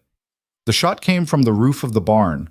One of Webb's men fell from his horse, hit the ground hard, and didn't move. Cole dove back inside as gunfire erupted. He hit the floor, rolled, came up behind the table and overturned it for cover. Bullets punched through the door, through the windows, tearing up the room around him. He returned fire, aiming for the muzzle flashes. Heard someone yell, couldn't tell if he'd hit anyone. Another shot from the roof dropped a second rider. The remaining men scattered, seeking cover. The shooting paused, both sides reassessing. Cole used the moment to check his ammunition, half a cylinder left. He had more cartridges in his room, but no way to get to them without exposing himself. "Who's on the roof?" Webb shouted. "Does it matter?" A familiar voice called back. "William." Cole felt something loosen in his chest. William had come back. Must have arrived late last night or early this morning. Must have seen Webb's men positioning themselves and climbed up to get the advantage. "It's 2 against 3 now," William continued. "Math's not looking good for you boys." "We'll burn you out," Webb threatened. "You could try, but Cole here shot your fire starter already. That was Deeks who fell first, wasn't it? Man always carried matches and oil. Shame about that." Silence. Cole could hear Webb thinking, weighing his options. 3 men left. 2 defenders in good positions. The element of surprise gone. "This doesn't end here," Webb finally said. "We'll be back. With more men." Better prepared. Looking forward to it, William replied cheerfully. The sound of horses retreating, fast but not panicked. A strategic withdrawal, not a rout. Cole stayed behind the overturned table until he was sure they were gone. Then he made his way outside, gun still ready. The two dead men lay in the dirt. Their horses had bolted. William climbed down from the roof, rifle in hand. He looked older than Cole remembered, more worn, but his eyes were sharp and his hands were steady. Thought you went home, Cole said. Did. Got halfway there and realized I forgot my good knife. Came back for it. William looked at the bodies. Lucky timing, I guess. Yeah, lucky. They dragged the bodies to the edge of the property, covered them with rocks. It wasn't a proper burial, but it was better than leaving them for scavengers. The work made Cole's back scream, but he pushed through it. When they finished, William sat on a rock and pulled out a canteen. Webb wasn't lying, he said. There's people back east who bankrolled Crow, men with money and connections who saw him as an investment. They won't be happy about losing that investment. So they'll send more. Eventually, Webb and his boys were just the first wave, testing the waters. Next time will be more serious. Cole felt the old familiar weight settling back onto his shoulders. The thing he'd thought was over, the past reaching forward with clawed hands. I should leave, he said, before Sarah gets back. Don't want to bring trouble down on her. William took a long drink, wiped his mouth. Where would you go? Somewhere else. Anywhere else. And when they find you there, because they will, men like that don't give up easy. They'll chase you across the whole damn territory if they think there's money in it. Then I'll deal with it somewhere that isn't here. Or, William said slowly, you could stay. Make a stand. Show them that chasing you is more expensive than it's worth. Cole looked at him. You offering to help with that? I'm saying running doesn't solve anything. I should know. I tried it for years after Crow shot me. Kept moving, kept hiding, kept thinking the next town would be far enough away. But it never was. The past has long legs, Cole. Sometimes you have to turn around and face it. The sun was fully up now, burning off the last of the morning cool. In the corral, the horses were getting restless, wanting their feed. I'm tired, Cole admitted. Tired of running, tired of fighting, tired of the whole thing. So stop. Just like that? Just like that. William stood, stretched. You got a good thing here. Sarah needs the help, the station needs defending, and you need a reason to stay in one place long enough to figure out who you are when you're not chasing ghosts. Cole wanted to argue, wanted to point out all the reasons why staying was stupid and dangerous and unfair to Sarah. But the words wouldn't come, because William was right. He was tired. And more than that, he didn't want to leave, didn't want to give up this small pocket of normal he'd found. The work, the routine, the possibility that maybe he could be something other than a man defined by violence and loss. Webb will come back, Cole said. Probably. With more men. Most likely. Could get ugly. Usually does. William smiled. But we'll deal with it, together. That's what people do when they stop running. They went inside and started cleaning up the damage from the gunfight. Broken windows, splintered furniture, bullet holes in the walls. It took most of the day, working in silence, putting things back together. Sarah returned the next afternoon, tired but relieved. Emma would live, though she'd never walk quite right again. Thomas was staying in Carson's Bend with relatives who'd take care of them both. She noticed the fresh boards in the wall, the new window glass, the way Cole and William moved around each other with the easy coordination of men who'd fought together. Something happened while I was gone? She asked. Few visitors, Cole said. Nothing we couldn't handle. Sarah looked at William, who shrugged. He's staying, William said. We both agreed. That's so. Sarah turned to Cole. You making that offer official now? Cole found himself nodding before he'd fully decided to. If it still stands. It stands. Sarah smiled and it reached her eyes. Welcome home, Cole. The word hit him strange. Home. He'd never had one of those. Not really. Places he'd lived, sure. Towns he'd passed through, rooms he'd rented, but never anywhere that felt like it belonged to him or he belonged to it. This place wasn't much. A way station in the middle of nowhere, slowly losing its battle with the desert. But it had good bones, good people. Maybe that was enough. Over the following weeks, they fortified the station. William knew carpentry, and together they reinforced the walls, built proper shutters that could stop bullets, created firing positions that covered all approaches. They didn't talk about Webb or the men who might come. They just worked, preparing without dwelling on it. Sarah watched it all with the patient understanding of someone who'd seen enough trouble to know it came whether you invited it or not. She kept the station running, kept travelers fed and housed, kept the normal business of life going even as the men turned her home into something that could withstand a siege. Cole fell into the rhythm of it. Morning chores, fortification work, evening maintenance. The physical labor kept his hands busy and his mind quiet. He slept better than he had in years. No dreams of Crow or James, just deep, exhausted sleep that left him ready for the next day's work. A month passed. Then another. No sign of Webb or his employers. Cole started to wonder if maybe they'd given up, if maybe the cost of revenge had outweighed the benefit. Then one evening, a traveler came through with news from the territorial capital. The marshal's office had put out wanted posters for a man matching Cole's description, charges of murder in Red Hollow. "They're saying you killed 5 men in cold blood," the traveler said over dinner, "including a prominent businessman named Barrett Crow. Bounty's $1,000. Cole and Sarah exchanged looks. "That true?" the traveler asked. "You kill those men?" "I killed them," Cole said. "But it wasn't cold blood. Crow was a murderer and a thief. His men drew first." "That's not how they're telling it back east." The traveler pushed beans around his plate. "Story they're spreading is you came to Red Hollow looking for trouble, killed Crow's men unprovoked, shot Crow down in the street when he tried to talk you into leaving peaceful." William laughed, sharp and bitter. "That's creative. Crow never tried to talk anyone into anything peaceful in his life." "Maybe so, but that's the official story now. And $1,000 is a lot of money. A lot of men will come looking." After the traveler left, the 3 of them sat around the table. "You could turn yourself in," Sarah said. "Get a trial. Tell your side." "Trial's rigged before it starts if they're putting out wanted posters based on lies," William said. "Whoever's backing this has money and influence. Cole wouldn't make it to a courtroom." "So what then? He hides here forever?" "He doesn't hide. He just lives. And when trouble comes, because it will, we deal with it." Sarah looked at Cole. "That what you want?" Cole thought about it. Really thought. He could run, change his name, try to disappear into the territories. But William was right. Running didn't solve anything. It just delayed the inevitable. Or he could stay. Plant his feet. Make this place worth defending. "I want to stay," he said. "But I won't put you in danger. Either of you.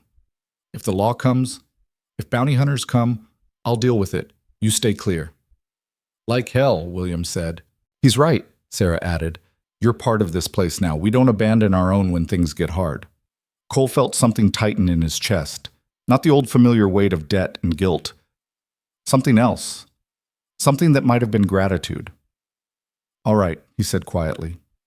"We do it together." They spent the rest of the evening planning. Where to position themselves if attackers came, how to reinforce the weak points, where to keep extra ammunition. The practical details of preparing to defend your home against people who wanted you dead. It should have felt grim. Instead, it felt purposeful, like building something worth protecting. That night, Cole lay in his cot and stared at the ceiling. The wanted poster changed things, made him a target not just for revenge, but for profit. Every drifter and desperate man would be looking at him and seeing $1,000. But he'd meant what he said. He was staying, because for the first time since James died, he had something worth staying for. Not redemption, not forgiveness, not closure or healing or any of those big abstract concepts. Just a place, and people who chose to stand with him even when they didn't have to. That was worth fighting for. The next morning started like any other. Chores, work, the familiar rhythm of maintenance and survival. But underneath it, Cole felt different. Lighter, maybe. Or just more present.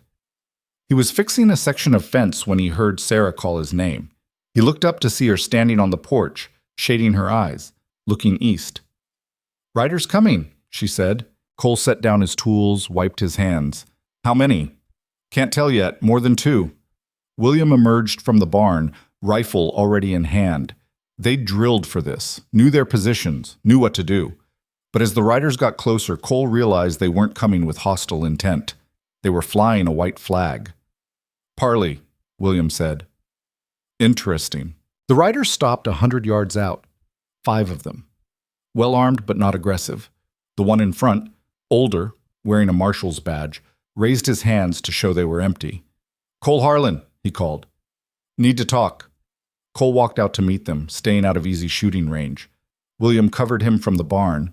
Sarah watched from the porch. "I'm Harlan," the marshal nodded. "Name's Garrett, federal marshal out of the territorial office. Got some questions about what happened in Red Hollow." "You going to arrest me?" "That depends on your answers." Garrett shifted in his saddle. "I've been doing some investigating, talked to the people still living in Red Hollow, heard some interesting stories about Barrett Crow, about how he really ran that town. And I'm starting to think the official story I got fed was less than accurate." Garrett pulled out the wanted poster, looked at it, then at Cole. "You kill those men?" "Yes." "Why?" "Because they drew on me first, and because Crow killed my brother 10 years ago." Garrett was quiet for a moment. "I found records. From the payroll robbery. Your brother was one of the guards killed. Crow was suspected, but never charged. Hard to charge a man when he owns the witnesses." "True enough." Garrett folded the poster, put it away. "Here's my problem, Harlan. I got men back east telling me to bring you in. Rich men with connections. But I also got a whole town telling me you freed them from a tyrant. So which story is true?" "Both, probably." That got a small smile. "Fair answer." Garrett leaned forward in his saddle. "I can't make this wanted poster disappear. Not officially. But I can take my time investigating, do this thing proper, talk to more witnesses, build a real case instead of just trusting what I'm told." "How long would that take?" "Months. Maybe a year. Long enough for the men who want you dead to lose interest or find another target." Garrett straightened. "But I need your word you'll stay put. No running, no more killing unless it's self-defense. Can you do that?" Cole thought about it.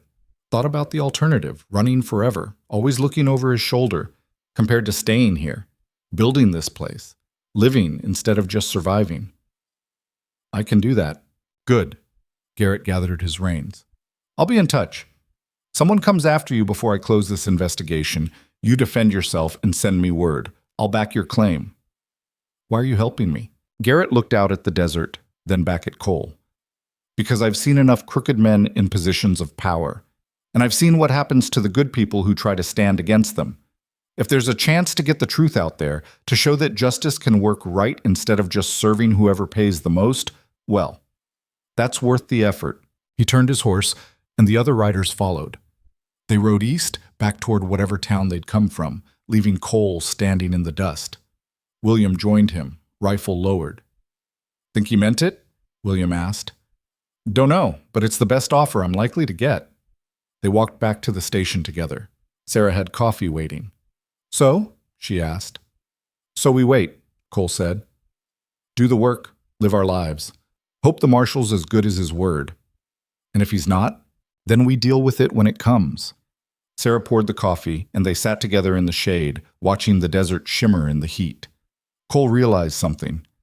For weeks now he'd been waiting for the past to catch up, waiting for Webb to return, waiting for bounty hunters, waiting for the consequences of killing Crow to land on him like a falling axe. But sitting here, drinking coffee with people who'd chosen to stand by him, he felt something shift. Maybe the past didn't have to define the future. Maybe consequences weren't just punishment. Maybe sometimes they were opportunities to do better, be better, build instead of burn. The work on the station continued. Days turned into weeks. No sign of Webb, no bounty hunters. Just the steady flow of travelers, the constant maintenance, the slow transformation of the way station into something stronger. Cole found himself thinking less about Crow, less about James even, though the memory was still there. Just quieter now, less consuming. He was learning what it meant to stay in one place, to know the same people day after day, to watch his work compound. Fixing something today made tomorrow's work easier. Building something this week meant next week's storms wouldn't hit as hard. It was the opposite of running, the opposite of chasing ghosts. It was living. And for the first time in 10 years, Cole Harlan was learning how. 6 months passed before Webb came back. Cole was repairing the corral gate when he saw the dust cloud. Multiple riders coming from the south this time. He counted 8, maybe 9. Too many for a casual visit. He didn't run to get his gun, just set down his tools, wiped his hands on his pants, and walked calmly to the barn where William was shoeing a horse. "Company," Cole said quietly. William looked up, saw the dust, and nodded. He finished the nail he was hammering, set down the hoof gently, and reached for his rifle. They'd prepared for this. Drilled it. The waiting was finally over. Sarah came out of the main building, assessed the situation with one glance, and disappeared back inside. She'd be loading the spare rifles, positioning them at windows. They'd all learned their roles in the months of preparation. The riders came in slow this time, cautious. They'd learned from their first attempt. Webb was still leading them, but the men with him were different, harder, professional. The kind who killed for money and slept fine afterward. They stopped at a distance that made conversation possible but shooting difficult. Webb dismounted, hands visible, but his men stayed on their horses with weapons ready. "Harlan," Webb called. "Figured you'd still be here. Where else would I go?" Smart men would have run, put distance between themselves and what's coming. Webb smiled, but it didn't reach his eyes. "But I guess you're not smart, just stubborn." Cole walked out to meet him, stopping 20 feet away, close enough to talk, far enough to react. William moved to a position that gave him clean sight lines. Sarah was somewhere inside, watching through a rifle scope. "You came back with more men," Cole observed. "Didn't learn the lesson the first time?" "I learned plenty. Learned you're not alone. Learned you've fortified this place. Learned you're planning to make a stand." Webb pulled out a cigar, lit it slowly. "Problem is, none of that matters. I got 9 men now. You got 2, maybe 3. Math's simple." "Math was simple last time, too. You left with half your men dead." "Different men, better men." Webb took a drag on the cigar. "But I'm not here to fight today. I'm here to make you an offer." "Not interested. You haven't heard it yet." Webb exhaled smoke. "The people I work for, they're willing to forgive what happened in Red Hollow. Crow's dead, that's done. But they want assurance it won't happen again, that their other investments won't be threatened by some gunslinger with a grudge." "What kind of assurance?" "Your word that you'll stay here. Never leave this place. Never interfere with their business again. Do that, and the wanted poster disappears. The bounty goes away. You get to live out your days in peace." Cole considered it. It sounded reasonable on the surface, but reasonable offers from unreasonable men usually had teeth hidden in them. "And if I say no, then we come back with 20 men. 30 if we have to. We burn this place to the ground and everyone in it. You, your friends, anyone who helped you." Webb's voice went flat. "I don't want that. It's expensive and messy, but I'll do it if you force my hand. So I can be a prisoner here, or I can die here. Those are my choices." "Everyone's a prisoner of something, Harlan. At least this way you get to choose your cell." Behind Webb, one of his men shifted in the saddle. His hand drifted toward his gun. Not aggressive, just ready. They all were. Cole looked back at the way station, at the work he'd put into it, the life he'd started building. Sarah and William putting themselves at risk just by standing with him. "I need time to think," Cole said. "You got until tomorrow, noon. We'll be camped 5 miles south." Webb mounted his horse. "Make the smart choice, Harlan. Live to see another sunrise." They rode off, and Cole stood in the dust they left behind. His hands were steady, but his mind was racing. The offer was a trap. Even if they meant it now, eventually someone would decide he was too much of a risk. One day he'd wake up to bullets through the window, or poison in his water, or a mysterious fire. Men like Webb's employers didn't forgive. They just waited for convenient moments to settle scores. William came up beside him. "What do you think?" "I think they're lying." "Me too." William spat in the dirt. "Question is, what do we do about it?" Sarah joined them, rifle still in hand. "We could leave, all of us. Pack up, head somewhere they won't find us." "They'll find us," Cole said. "Maybe not today, maybe not next month, but eventually." "So we fight?" Cole looked at them both. Sarah, who'd offered him a place when he had nowhere to go. William, who'd come back to help defend a man he barely knew. Good people who'd gotten tangled in his mess through no fault of their own. No, he said quietly. I fight. You two leave, tonight. Head to William's ranch. Stay there until this is over. That's not happening, William said immediately. He's right, Sarah added. We're in this together. You don't get to play hero just because you feel guilty. I'm not playing hero. I'm being practical. Webb's got 9 men. Tomorrow, he might have 20. You two staying doesn't change the math, just increases the body count. Or it gives us better odds, William countered. 3 guns are better than 1. They stood in a triangle, 3 stubborn people refusing to back down. Cole felt frustration rising. Why couldn't they see this was the smart play? The only play that didn't end with them dead? But he knew why. Because he wouldn't leave either if positions were reversed. Because standing together meant something. Because some things were worth more than survival. There might be another way, Sarah said slowly. They both looked at her. Marshal Garrett said to send word if trouble came. Said he'd back your claim of self-defense. She gestured south, where Webb's men had gone. Well, trouble's here, and it's making threats. That's witness able, Cole considered. Garrett's 3 days' ride from here. Could be longer, depending where he is. We send for him now. Webb comes back tomorrow at noon. We're on our own. Unless we stall, William said. Tell Webb you need more time to think. Another few days. Keep him talking until Garrett arrives. Webb's not stupid. He'll see through that. Maybe. But what's he going to do? Attack when you haven't refused yet? That makes him the aggressor. Harder to spin that story back east. It was thin, risky, but it was something. All right, Cole said. Sarah, you ride to find Garrett.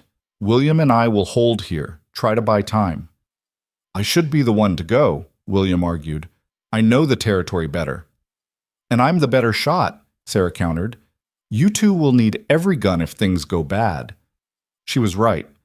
Cole didn't like it, but she was right. They spent the evening preparing. Sarah packed light, took the fastest horse, and left under cover of darkness. She'd ride through the night, push hard, and hope to find Garrett before Webb's deadline.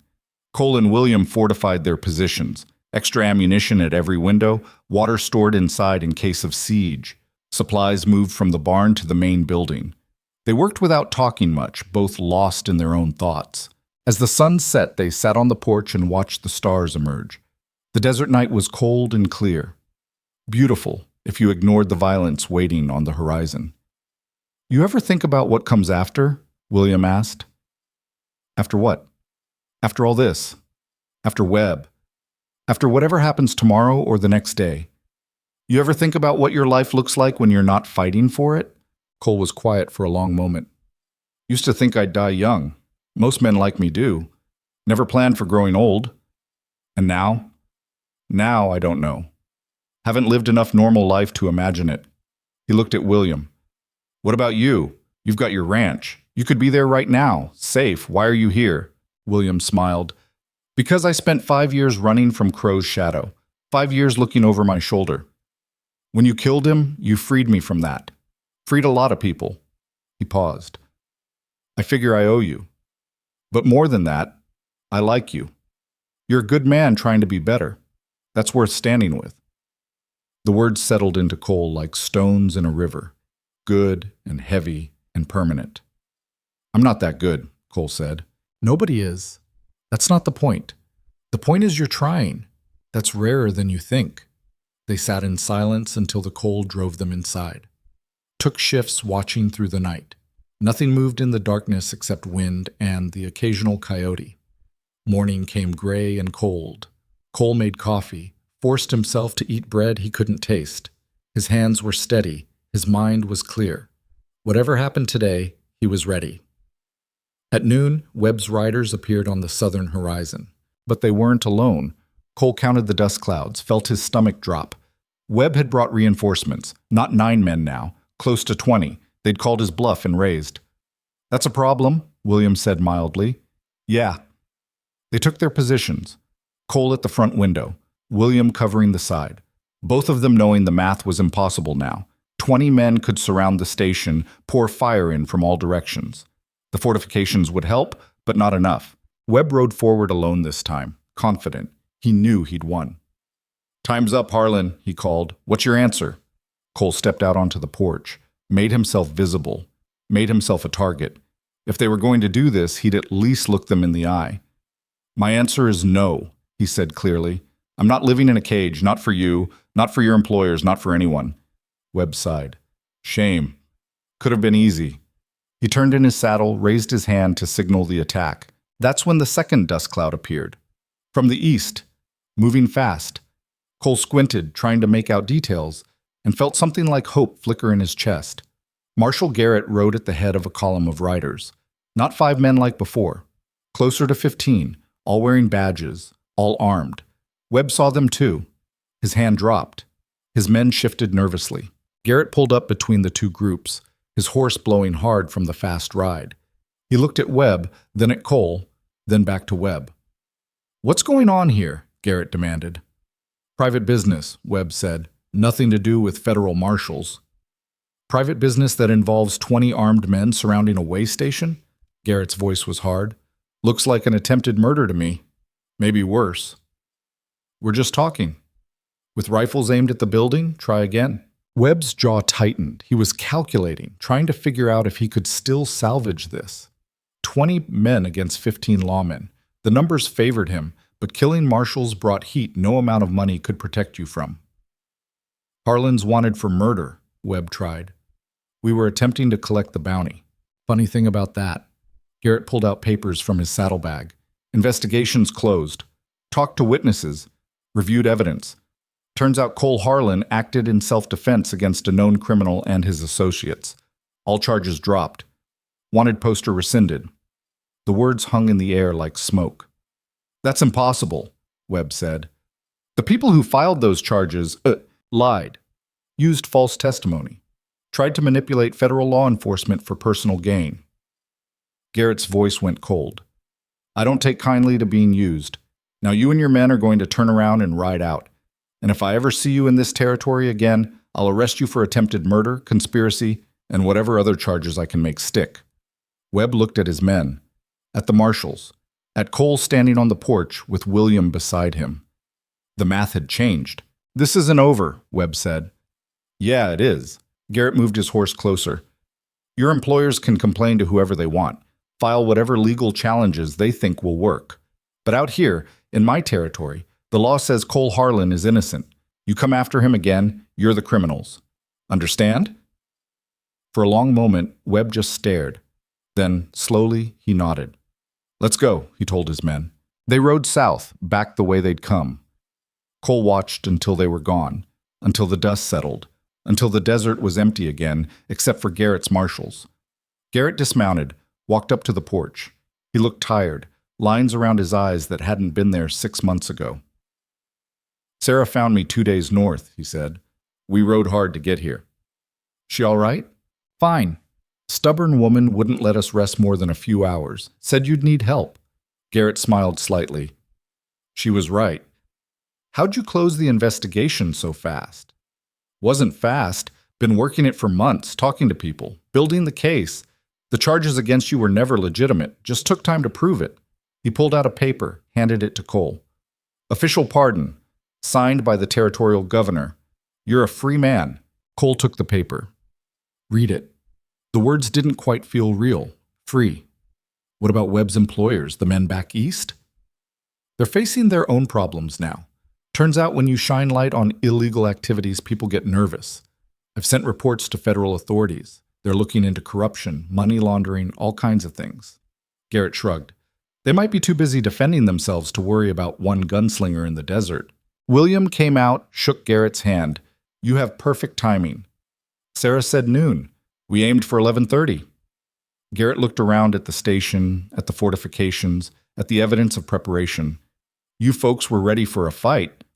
Rather not fight, Cole said, but we would have. I believe it, Garrett gestured to his men. We'll camp here tonight if that's all right. Rest the horses. Head out in the morning. You're welcome to stay as long as you need.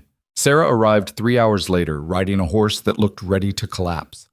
She practically fell off when she dismounted, and William caught her. Did we make it? She asked. Did they? We made it, Cole said. Thanks to you. She smiled, exhausted but relieved. Good. Now someone else can make dinner because I'm sleeping for a week. That night, The way station was full of people and noise and life. Garrett's marshals swapped stories with William. Sarah slept in a chair, snoring softly. Cole found himself sitting outside again, watching the stars, trying to process everything. Garrett joined him after a while, carrying 2 cups of coffee. "Thought you might need this," the marshal said. They drank in silence for a bit. Then Garrett spoke. "You know, I've been doing this job 20 years, seen a lot of men in your position, caught between who they were and who they're trying to be. Most of them don't make it. They get pulled back into the violence, or they run so far they forget how to live." He paused. "But some of them figure it out, find a place, find people, build something worth protecting." "Which kind am I?" "The kind that's still figuring it out. But you've got good people around you. That helps." Garrett set down his cup. "The pardon's real. The investigation's closed. But there's always going to be someone with a grudge or a reason. You can't control that. All you can do is decide what kind of man you're going to be when they come." "And what kind should I be?" "That's not for me to say, but I'll tell you this. Revenge didn't make you happy. It just made you tired. Maybe it's time to try something else." Garrett went back inside, left Cole alone with his thoughts. The old man was right. Killing Crow hadn't fixed anything, hadn't brought James back, hadn't filled the empty spaces. It had just been the end of one road and the beginning of another. This road, the one with Sarah and William and the way station and the work, this was different, harder in some ways. It required showing up every day, trying, failing, trying again. But it was real. And it was his. The next morning, Garrett and his marshals left. They took the pardon papers, the official documents, all the legal weight of civilization with them. Left behind was just the desert and the station and 3 people trying to make a life. Cole walked the perimeter after they left, checking for damage from the confrontation that never happened. Found Webb's cigar butt in the dirt, grounded under his heel. Some part of him had expected to feel triumphant, vindicated. He'd survived. The law had sided with him. Webb was gone, but he just felt quiet. Sarah found him an hour later, carrying a list of repairs and improvements. "Thought we could use the next few weeks to expand," she said. "Maybe add another room, build a proper stable. What do you think?" "I think that sounds good." "You sure you're staying? Really staying? Because if you are, we should plan accordingly." Cole looked at her. At this woman who'd taken a chance on a stranger, who'd ridden through the night to save his life, who was already planning the future like the past didn't matter. "I'm staying," he said, and meant it. The weeks that followed were the hardest work Cole had ever done, not because of the physical labor, though there was plenty of that, but because it required something he'd never given anything before: commitment. He had to believe that tomorrow would come, that the work he did today would matter next month, that building something meant trusting it wouldn't be torn down. It went against every instinct he'd developed in 10 years of running and fighting, but he did it anyway. Dug foundations, raised walls, planted things that wouldn't grow for months, made plans that extended into next year. William came and went, helping with the heavy work, then returning to his ranch. But he was around enough that Cole started to understand friendship, the kind where you didn't have to explain yourself, where silence was comfortable and help was offered without strings. Travelers continued to come through. Some stayed for a meal, some for a night. A few stayed longer, helping with work in exchange for food and shelter. One was a young man named Daniel, maybe 19, running from something he wouldn't talk about. Cole saw himself in those haunted eyes. The way Daniel kept his gear packed, the way he watched the horizon. "You can stay," Cole told him one evening. "Long as you need. No questions asked." "Why would you do that?" "Because someone did it for me once." Daniel stayed for 2 months, helped build the new stable, learned how to fix things instead of running from them. When he finally left, he left different, steadier. Cole understood that you couldn't save everyone, but maybe you could show them that staying still didn't mean giving up, that putting down roots didn't make you weak. 6 months after Webb's failed attack, a letter arrived. From Elias. Red Hollow was recovering. The money from Crow's vault had been used to repair buildings, help families, bring in new businesses. It was still small, still struggling, but it was alive in a way it hadn't been in years. Elias wrote about the changes, about Henry running for mayor, about people coming back, drawn by the news that the town was free. He also wrote about the photograph Cole had given him, how he kept it in the store, how it reminded him every day to do better, make different choices. At the end he wrote, "I don't expect forgiveness, don't deserve it, but I wanted you to know that James's death meant something, because it led you here, led you to end Crow, led you to save a town. Maybe that doesn't balance the scales, but it's something." Cole read the letter 3 times, then put it in a drawer.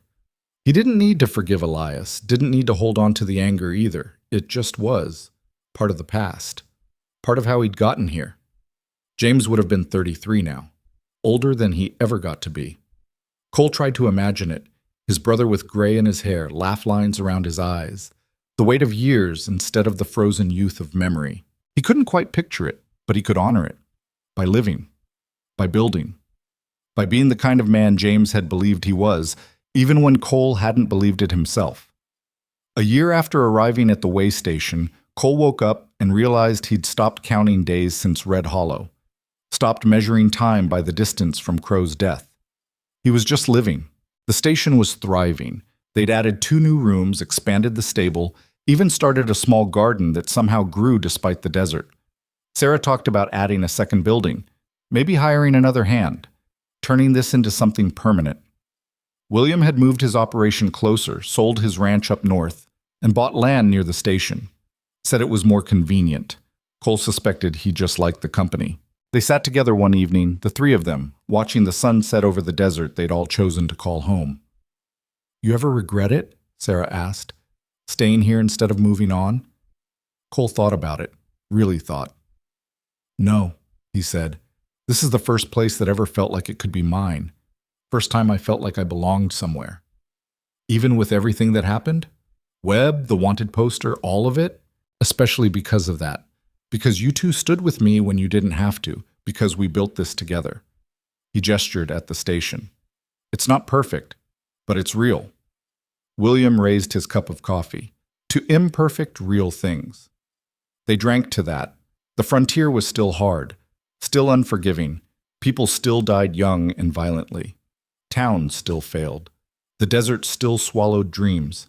But here, in this small pocket of civilization carved out of nothing, 3 people had found something worth protecting. Not by running, not by fighting, but by simply refusing to leave when things got hard. By planting roots and tending them. By building instead of burning. That night, Cole lay in his bed in his room, in his home, and felt something he hadn't felt since he was young enough to still believe in things. Peace. Not the absence of conflict. The world would always have conflict. But peace with himself, with his choices, with the path that had led him here. James was still dead. Crow was still dead. 10 years were still gone, spent in pursuit of something that hadn't fixed anything when he got it. But those 10 years had led here, to this place, these people, this life. Maybe that was the point. Maybe closure wasn't about settling scores or balancing books. Maybe it was just about finding a reason to stop running, a place to stand, people to stand with. The frontier taught you that survival was victory, that making it to tomorrow was success. But Cole was learning something different now, that survival wasn't enough, that you had to have something worth surviving for. And he did. In the morning, he'd wake up and fix the fence that needed fixing, help Sarah with the books, talk with William about expanding the stable, do the small, unglamorous work of maintaining something real. And the day after that, he'd do it again. Not because he had to, not because he was running from something or chasing something, but because he'd finally found something worth staying for. The debt was paid. The ghosts were laid to rest. The past was the past. What came next was just life. Messy and complicated and uncertain. But his. And that was enough. Outside, the desert wind blew across the land, indifferent to the small dramas of men. Stars wheeled overhead, ancient and unchanging. The frontier kept being the frontier. But here, in this way station built by people who refused to give up, there was light and warmth and the possibility of tomorrow. Cole Harlan closed his eyes and slept without dreams. When he woke, it would be to another day of building, and he was ready for it.